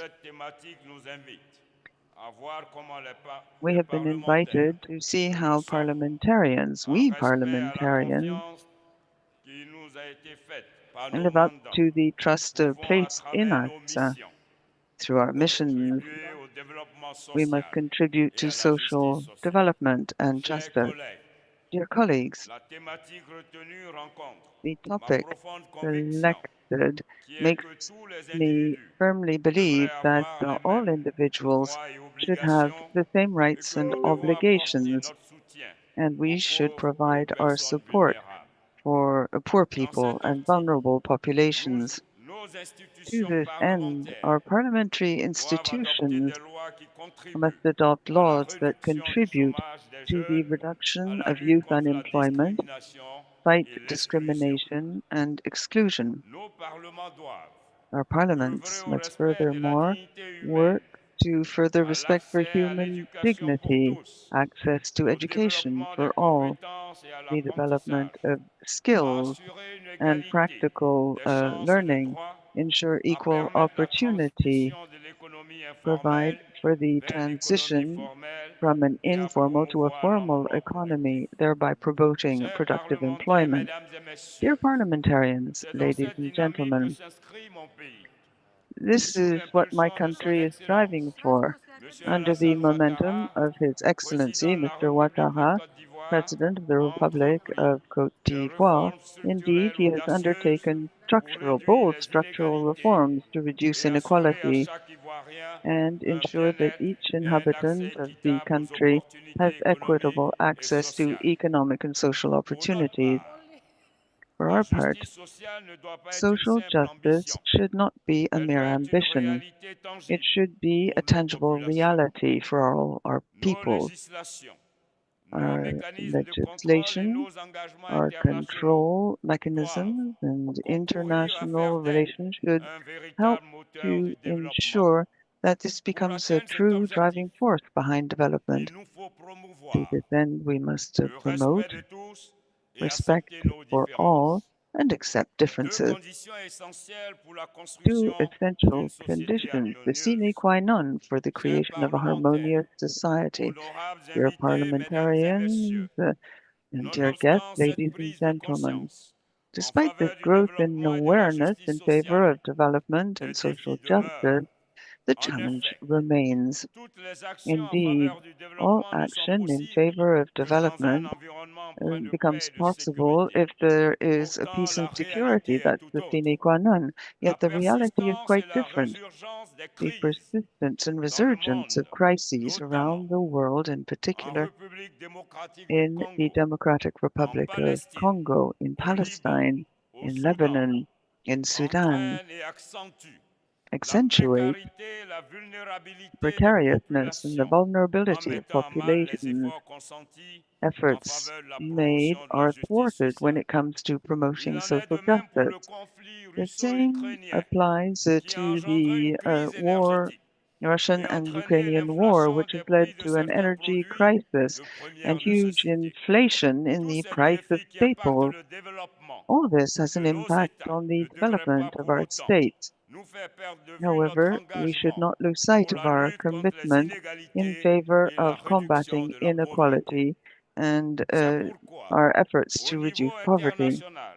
On an international level, therefore, I urge you all as parliamentarians to work to consolidate peace and security. We must pool our efforts in favor of the economic and social well-being of our populations. To achieve this goal, we must reinforce multilateralism and international solidarity.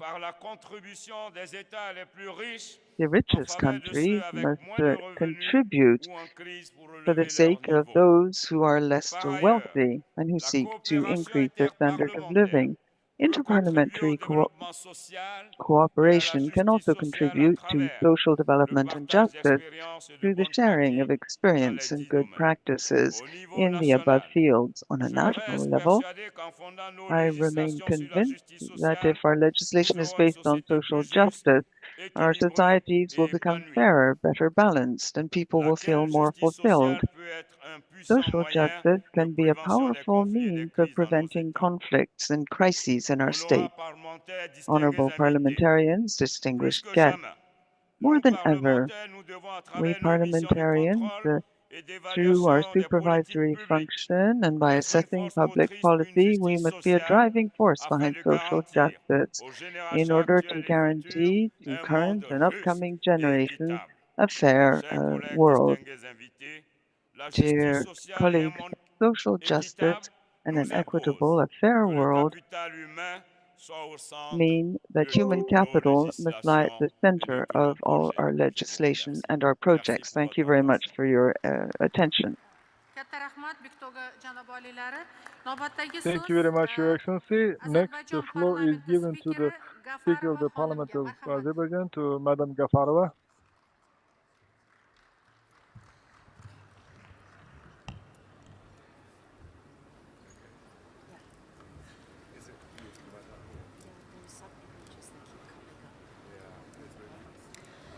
Excellencies, dear participants, ladies and gentlemen, it's my pleasure to greet you all on behalf of the Parliament of the Republic of Azerbaijan at the 150th Anniversary Assembly of the Inter-Parliamentary Union. I would like to congratulate IPU President Ms. Tulia Aksen and Secretary General Mr. Martin Chunkong with this milestone achievement. Staying true to its vision of dialogue and solidarity, the IPU has been enormously effective in uniting parliaments and mobilizing them around common goals for years. It's also pleasing that this historic event is being held in the brother Uzbekistan under the wise guidance of my dear friend, Ms. Tanzila Narbayeva, the chairperson of the Senate of Uzbekistan. I would like to thank the government and the Senate of Uzbekistan for a warm welcome, hospitality, and excellent organization of this important event. Dear colleagues, a theme for this general debate is a pressing matter of the day. Unfortunately, conflicts and geopolitical tensions around the world, economic inequalities, environmental and other challenges seriously impede social development. Recent assessments show that we are severely off track to realize the 2030 Agenda for Sustainable Development, with only 17% of the Sustainable Development Goal targets being on track. Ladies and gentlemen, the issue of social development is relevant to all of our parliaments. Indeed, as people are at the center of social development, it is a parliament and elected representatives of people which bears a direct relation to it. Given that the Second World Summit for Social Development will take place in November this year, this general debate is a good opportunity for sharing our experiences, good practices, and delivering our position. Dear colleagues, one can put the question, how to move forward to strengthen social development? Some evident and feasible answers to this question can be the following. First, to implement SDGs through a comprehensive approach without giving preference to economic pillar over others. Second, to strengthen a welfare state, its protective role through adoption and amendment of relative legislation, further intensifying government policies on social development. And third, not to view social development only as a national issue and strengthen collective international efforts and actions. Ladies and gentlemen, taking this opportunity, I would like to share with you experiences and achievements of my country, Azerbaijan. As such, general framework of social development is defined by our constitution, Article 16 of which provides that the state of Azerbaijan takes care of improvement of well-being of all people and each citizen, their social protection and proper standard of living. In line with this approach, our Parliament has adopted essential laws that cover various aspects of social development. Making amendments to existing laws according to changing demands has also been one of the main focus points, as the legislation is a constantly evolving process. The approach of our government implies a strong economic foundation allows for better implementation of social policy. As stated by President of the Republic of Azerbaijan, His Excellency Mr. Ilham Aliyev, our policy is centered around the people of Azerbaijan, and the principle of social justice have always been important to us. Noteworthy achievement of this policy includes significant reduction of the level of unemployment and poverty to 5.5%. The fourth social reform package adopted in the last 5 years covered 40% of population, with the minimum wage being increased 2.7 times, the salary fund 2.6, social benefits and pension payments 5 times. Today, our government has already aligned its national development strategies with sustainable development goals. Azerbaijan 2030 National Priorities for Socio-Economic Development has identified a dynamic and inclusive society based on social justice as one of the 5 national development priorities. Dear colleagues, for the past 30 years, social inclusion of refugees and internally displaced persons has been one of the priority issues for our country. As a result of Armenia's occupation of Azerbaijan's 20% territory for 30 years, 1 million Azerbaijanis became refugees and IDPs. More than 250,000 of them were expelled from Armenia. 9 cities and hundreds of villages, historical, cultural, and religious sites, and the whole infrastructure of the occupied territories were totally destructed. Despite severe social and economic burden of the occupation, our government took all necessary measures to meet the needs of refugees and IDPs. After liberating territories from occupation in 2020, our government has been very active in rebuilding these territories, clearing them from mines, restoring economic activity, implementing green energy projects. To date, about 10,000 former IDPs have returned back to their homes, and by the end of 2026, this number is going to reach 140,000. So it is another indication of our integrated approach to sustainable development centered around the people. Dear colleagues, as I stated before, social development cannot be regarded only as a national issue.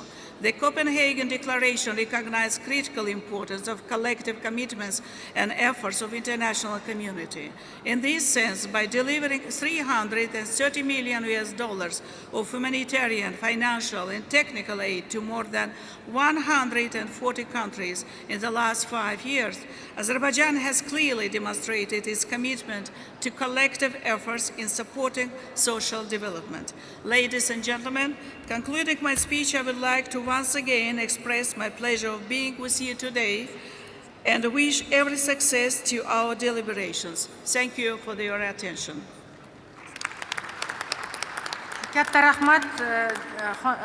Thank you very much to our speaker from Azerbaijan, Madam Gafal.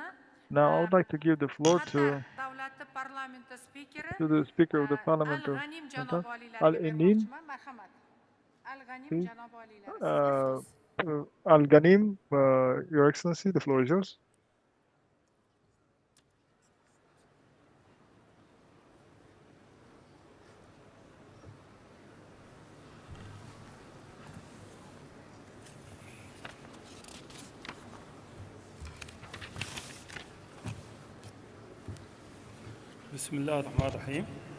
In the name of God, most gracious, most merciful, Your Excellency, Dr. Tulya Aksen, President of the IPU, Your Excellency, Madam Tanzila, Speaker of the Uzbek Council, Excellencies, ladies and gentlemen, members of parliamentary delegations and members of this General Assembly, ladies and gentlemen, may the peace, blessings, and mercy of Allah be upon you all. On my own behalf and on behalf of my dear brothers and sisters, members of the Shura Council in the state of Qatar, I have the honor to salute you all, and I wish that our meeting will truly prove that it is capable of coming up with outcomes that serve the ambitions of our peoples to have a better world and a more stable and peaceful life.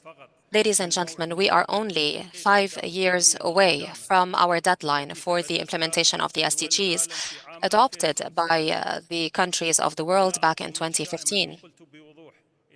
It is not pessimistic to say honestly and truthfully that we are lagging way behind. It is truly unexpected for us to be able to implement them fully by 2030. Poverty, unemployment, and hunger still threaten the lives of millions. When it comes to peace, security, and stability, the picture is rather grim, especially in light of the recent escalation in violence and wars, which have led to the lack of food security, economic crises, and a rising number of refugees and displaced people.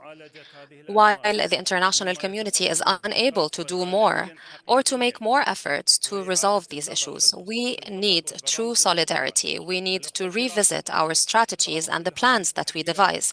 Ladies and gentlemen, dear brothers and sisters, despite all of these challenges, we should not give up. As parliamentarians, we are responsible for pushing forward the wheels of development and social justice. This is why our topic today, parliamentary action for social justice and development, is all the more important. It is intertwined with the SDGs. Ladies and gentlemen, achieving social justice and social development is a cornerstone in building balanced, equitable, and prosperous societies. It is a prerequisite for economic sustainability. Social justice and development also consecrate the values of tolerance, peace, and cooperation among our societies. In order to fulfill these principles, under the leadership of His Excellency Sheikh Hamad bin Tamim Al Thani, His Highness the Emir of the State of Qatar, may God preserve and protect him, has established a plan for social and economic development. Social justice is a priority for our national vision for 2030, which aims at building a society upon the foundations of peace, equality, liberty, and ethics. We also focus on strengthening tolerance and openness towards other cultures. These are principles enshrined in our constitution. Now, when it comes to the international level, the State of Qatar continues to remain committed to the values of social justice and development through international partnerships and efforts. We are hosting in November of this year the second World Summit on Social Development for 2025, so as to take stock of the progress that was made ever since the first World Summit. This goes to prove the pioneer role that we play in this sphere. Ladies and gentlemen, the challenges that impede the achievement of sustainable development and justice are all the more exacerbated as a result of climate, environmental, and conflicts. We need to adopt effective strategies to bolster peace and stability and to activate the roles of parliaments in mediation and understanding between warring parties.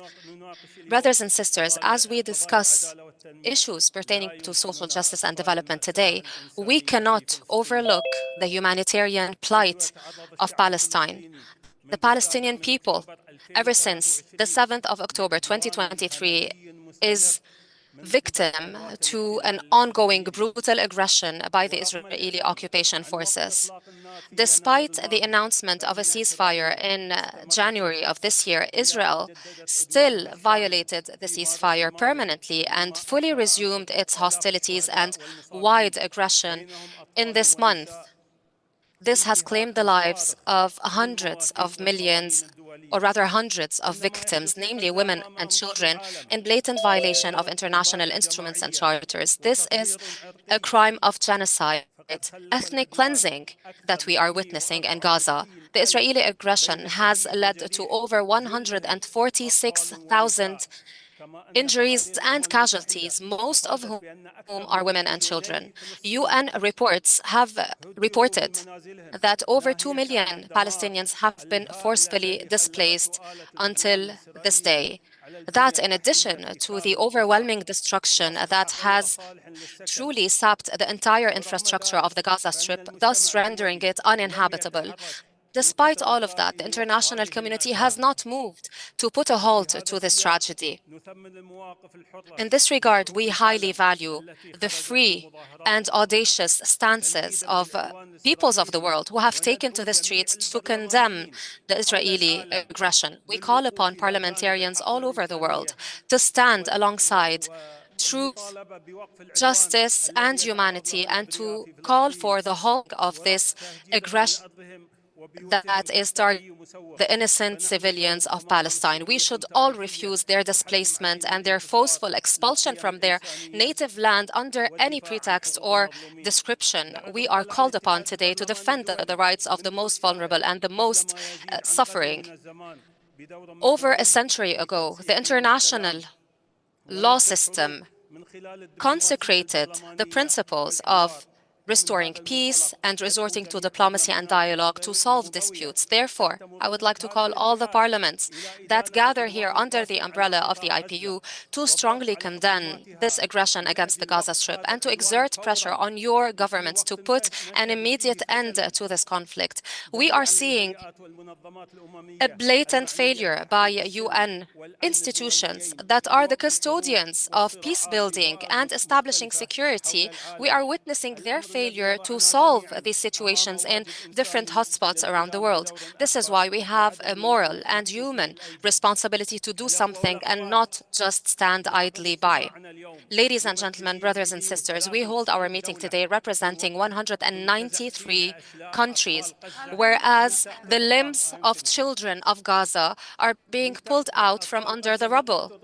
The limbs of the children of Gaza are being pulled out from under the rubble. Their dreams are being buried under their homes. This community of parliamentarians must beseech the conscience of the world. We must come up with one position. We must say, stop the killing of children. Stop the massacres perpetrated in Gaza. Thank you. Navbatdagi so'z Tailand parlamenti spikeri Mata janob oliylariga beraman. Marhamat, janob Mata. Thank you very much. Sizga so'z. Mr. Mata, you have the floor, please. Dear speakers, we have a time limit. Please follow those.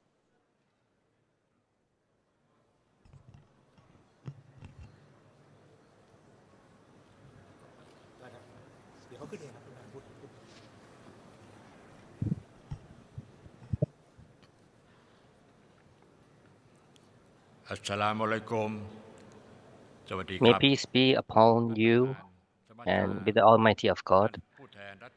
Madam President of the Assembly, honorable guests, delegates, esteemed colleagues. On behalf of the National Assembly of the Kingdom of Thailand, I extend our congratulations and appreciation to the Parliament of Uzbekistan for a gracious hosting of this assembly, and for the warm hospitality accorded to all participants. Our best wishes also go to the IPU President and the IPU Secretary General for the success of this historic event.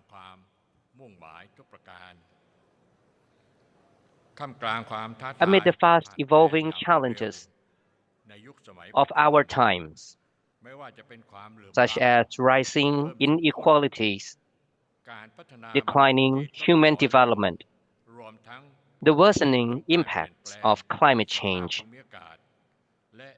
and rapid technological disruption,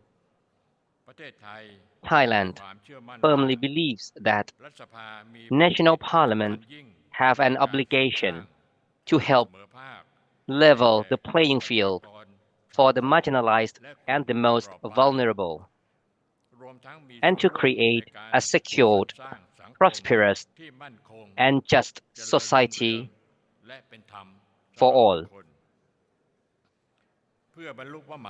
To this end, the Thai Parliament is dedicated to promoting sustainable development, social justice, and human capital development focused on individuals and communities' empowerment. Our commitment includes ensuring equal rights and opportunities across all dimensions of human security, such as education, social protection systems, and health, to foster a more right-based and inclusive society.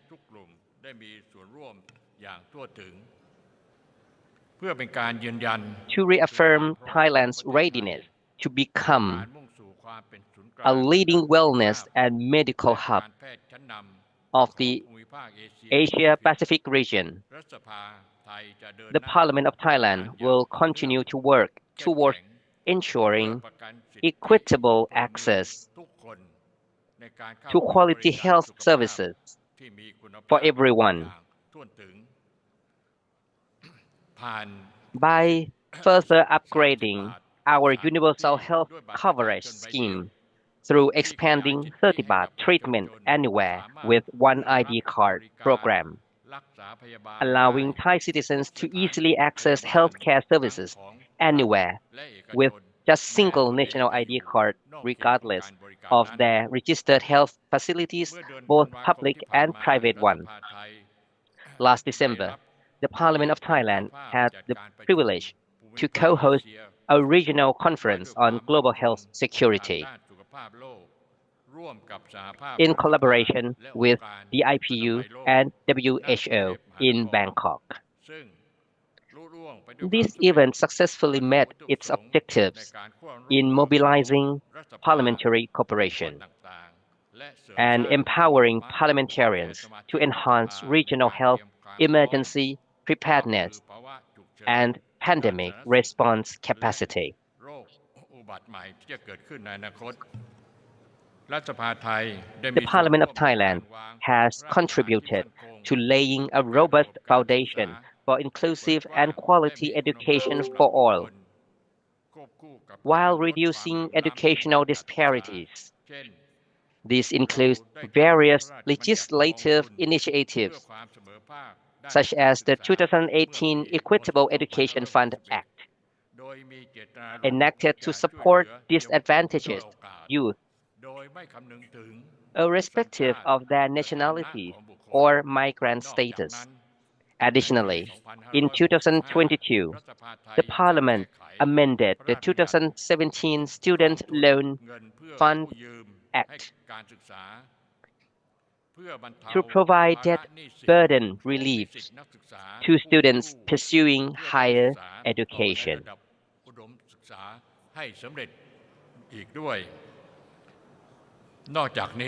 On top of that, we are now stepping up our legislative response to bolster the country's climate action.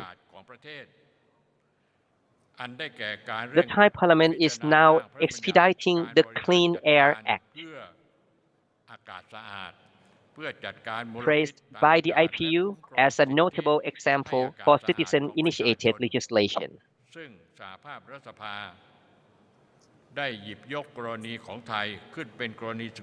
This aiming to tackle air pollution and safeguard the people's right to clean air.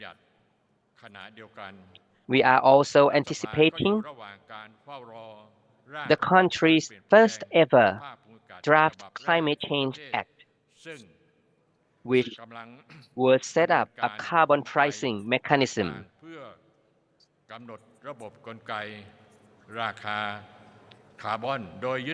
based on polluter pays principle and prompt our private sector to align their business practices with national climate targets. The draft legislation is expected to be presented to the Parliament in the near future.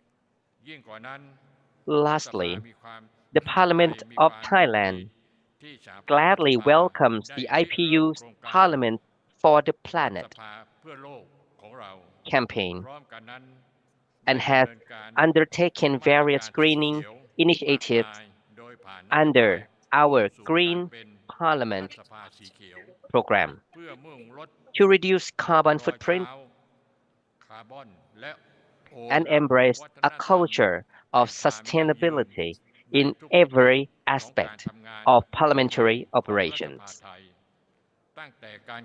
including expanding green spaces, adopting paperless practices, and implementing green procurement through digital approach.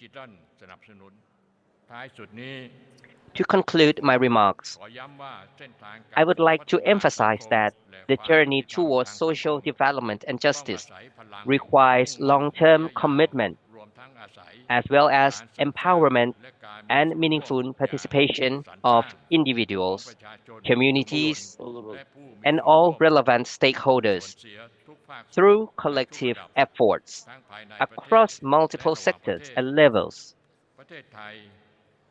both within and among countries. Thailand remains resolute in our efforts to work closely with all development partners to enhance human security and to accelerate the achievement of the SDGs in order to build a better world for us now and a promising future for the next generations. I thank you, Madam President. Thank you very much. We would like to thank. Next, we would like to give the floor to the representative of Nepal, to the Speaker of the Parliament of Nepal. Please.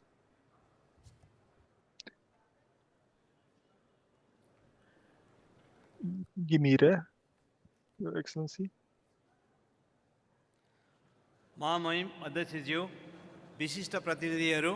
Your Excellency, the Chairperson, distinguished delegates, ladies and gentlemen,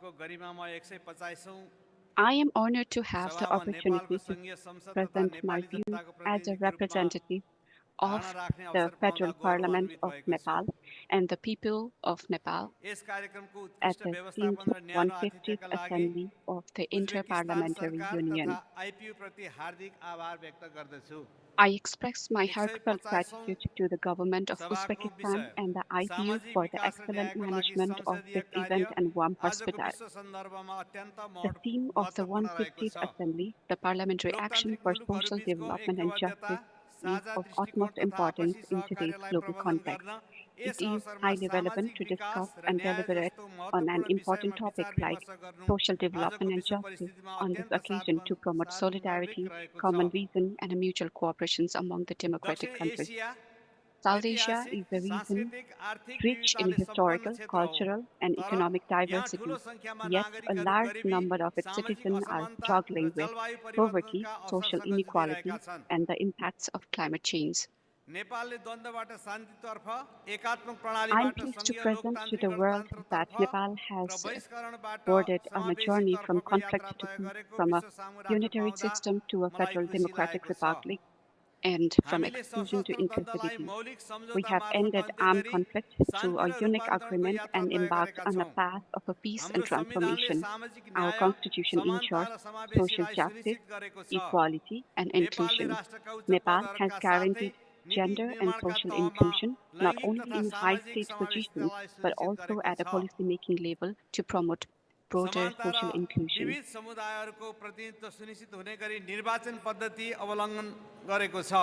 The electoral system adopted by us ensures equality and representation of diverse communities. While the president and vice president must be elected from different genders and communities, the leadership of Nepal of both houses is elected from different genders and political parties. In addition, various constitutional commissions are working actively to institutionalize inclusion and promote the development of a just society. The 16th five-year plan of Nepal, which commenced this year with the vision of a happy Nepali, a prosperous Nepal, is based on the principle of a good governance, social justice, and prosperity. It prioritizes ensuring equal access to healthcare, education, employment, and housing for all citizens. In line with the Sustainable Development Goals, this plan aims to reduce poverty, gender equality, and risks posed by climate change. Mr. Chairperson, our Parliament are key advocates for social development and justice. Through parliamentary process, we can accomplish much by creating policies that ensure social development and justice. Through our parliamentary process, we can enact laws that protect human rights, equitable distribution of resources, and strengthen social security measures and monitor the implementation of those laws. Through our parliament, we can allocate adequate budget for vulnerable groups in areas such as education, health, employment, and social security. Similarly, through our parliament, we can ensure meaningful participation in decision-making by promoting parliamentary openness to women, youth, indigenous people, and marginalized communities. Legislature can promote international cooperation through parliamentary diplomacy and help address challenges that hinder social progress, such as poverty, climate change, and conflict. Mr. Chairperson, new problems are emerging in the field of social development, climate change, the impact of artificial intelligence, and digital technology on governance, economy, and society, and global trade liberalizations are common issues in parliaments around the world today. These are pressing issues for Nepal as well. In our context, climate change remains a critical challenge. The natural disaster caused by it affects the lives of millions of citizens every year. To minimize this negative impact, Nepal is advocating for climate justice by promoting green energy, developing climate adaptation policies, and expanding international cooperation. In this context, I'm pleased to inform you that Nepal is preparing to hold the Sagarmatha Dialogue from May 16 to 18 to discuss the impact of climate change to mountain areas. Mr. Chairperson, the principle of social development and justice must be at the core of our parliamentary decisions. With parliamentary leadership in our hands, we can contribute to building a just, sustainable, and inclusive world. Finally, I leave expressing my confidence that we will move forward in building a common future united by our ideals of democracy, inclusion, and justice. Greetings. Thank you.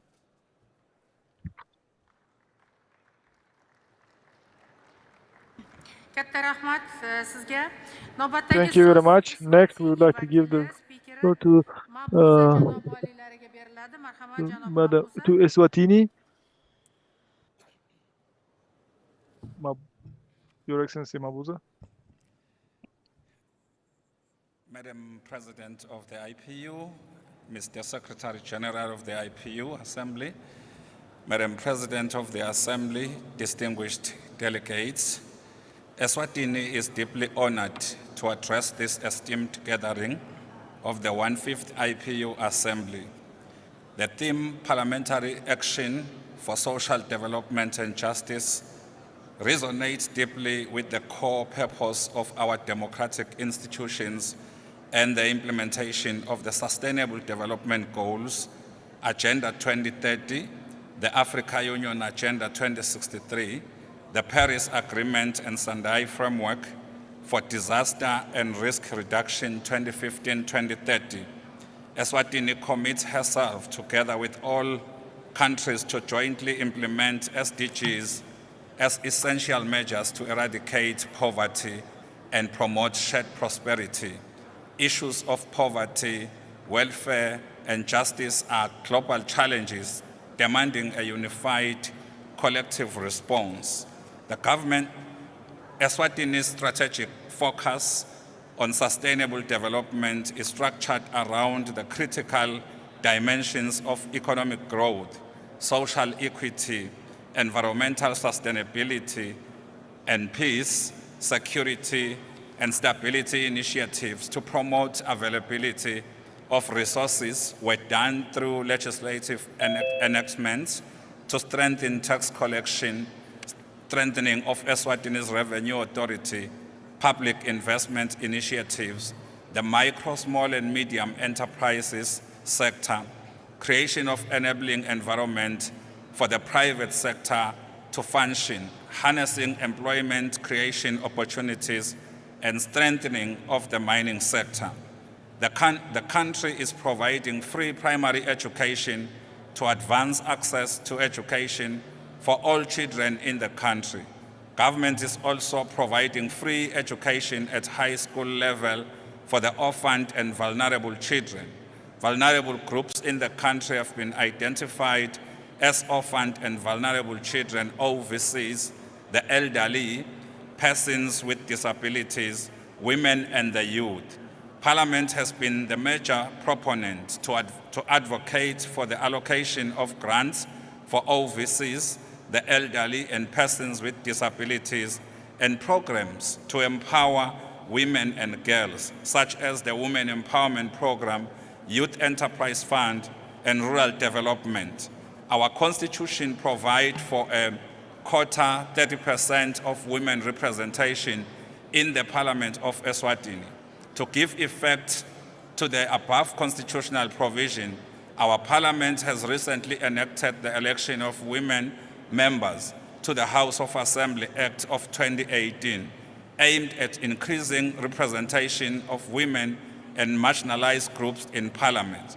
This legislation has facilitated the increase in women representation in Parliament from 18% in 2013 to 29% in 2023.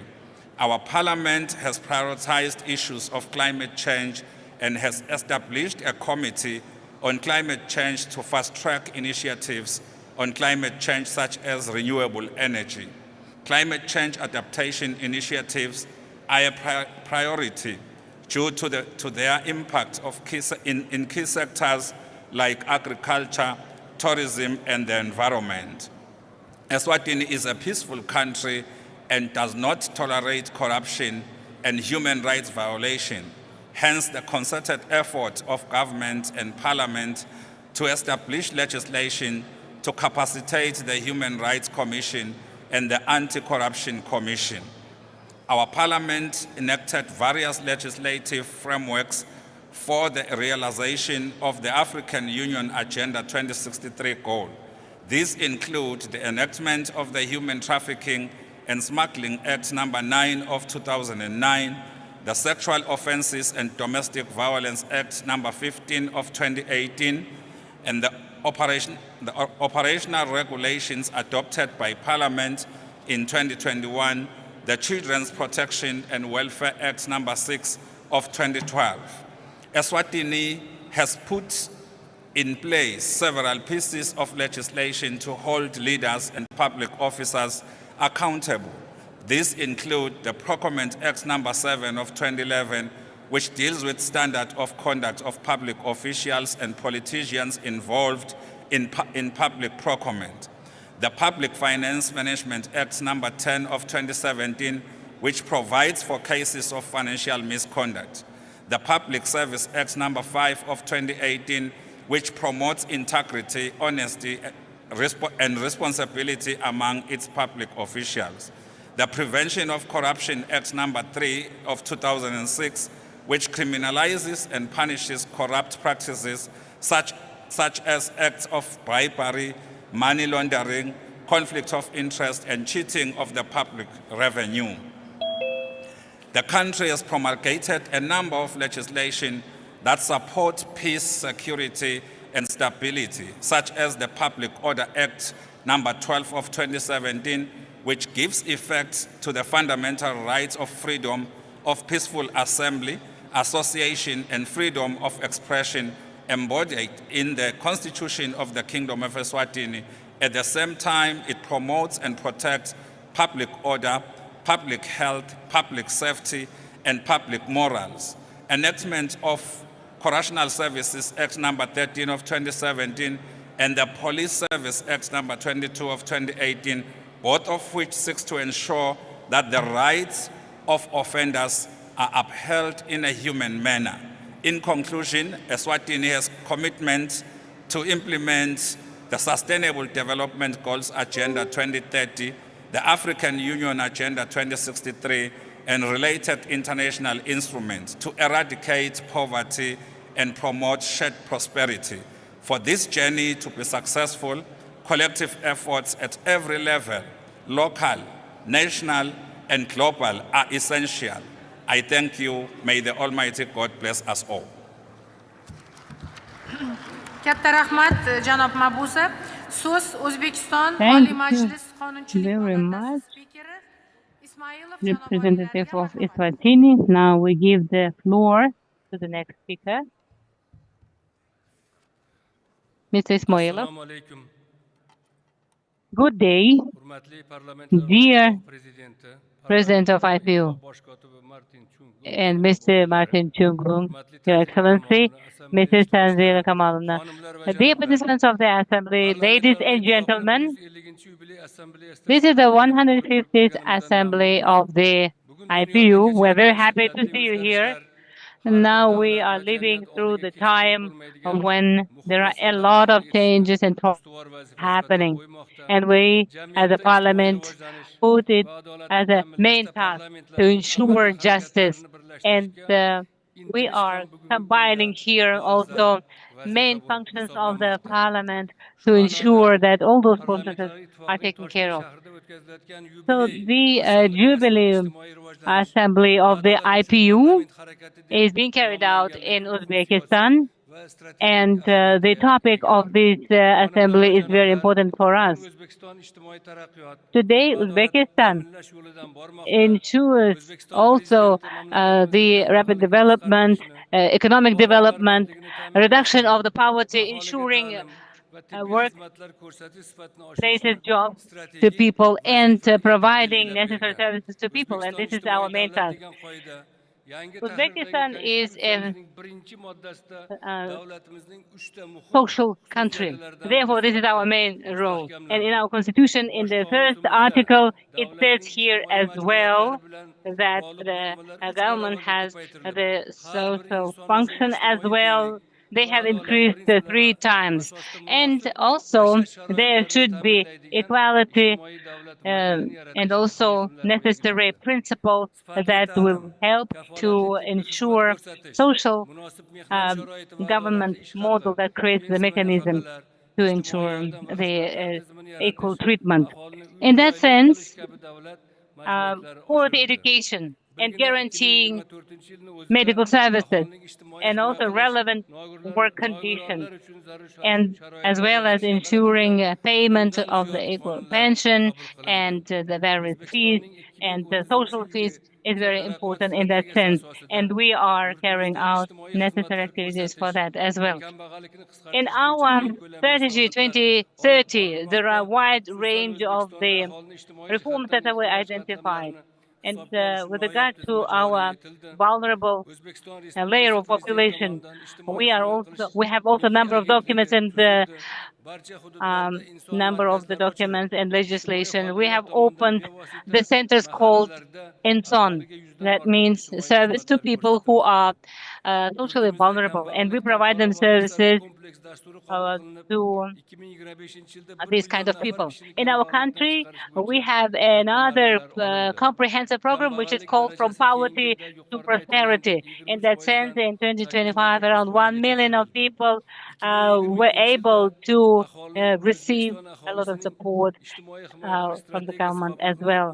And in that regard, within 4 years, we have decreased the poverty from 23% to 11%. In 2022, Uzbekistan has identified number of the strategies that should be implemented. The chairwoman of Senate, Ms. Tanzila Narbayeva, mentioned a lot of activities that we have carried out in order to improve the quality of education. Preschool education coverage increased from 74%, and in the school education from 59%, we have increased considerably. The allocation of funds has increased by 6 times for that purposes to provide housing to people, vulnerable people. More than 100,000 apartments were allocated to people, and we have built number of residential blocks for people. To ensure social equality, activity of the parliament is very important.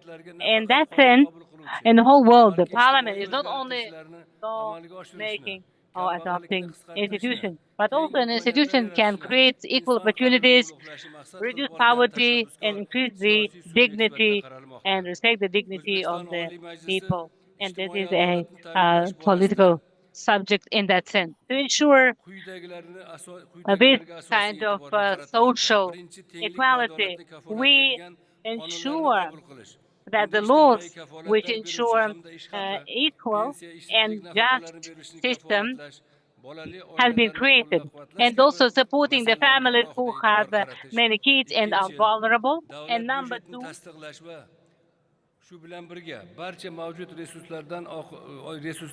second of all is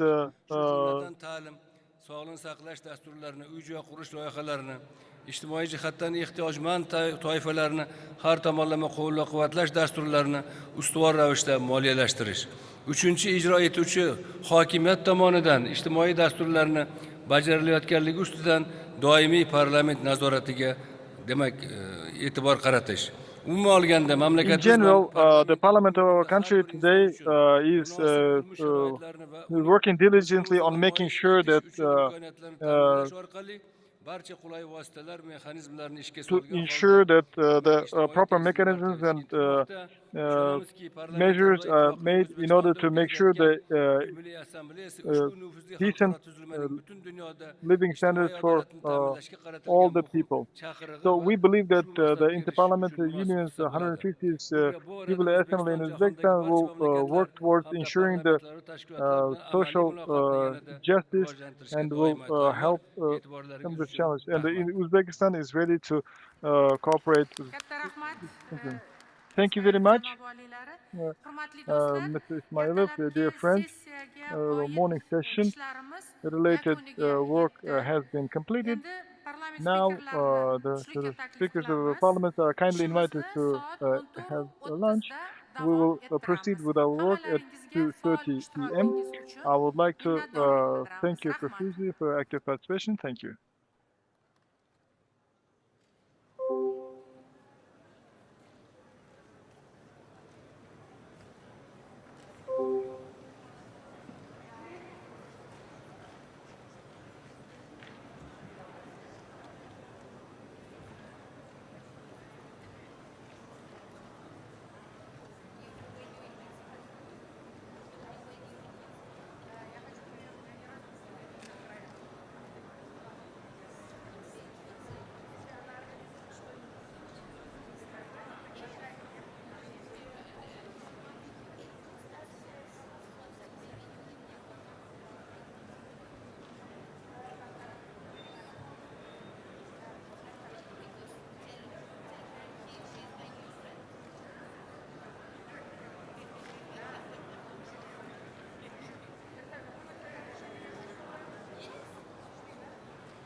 Recording stopped.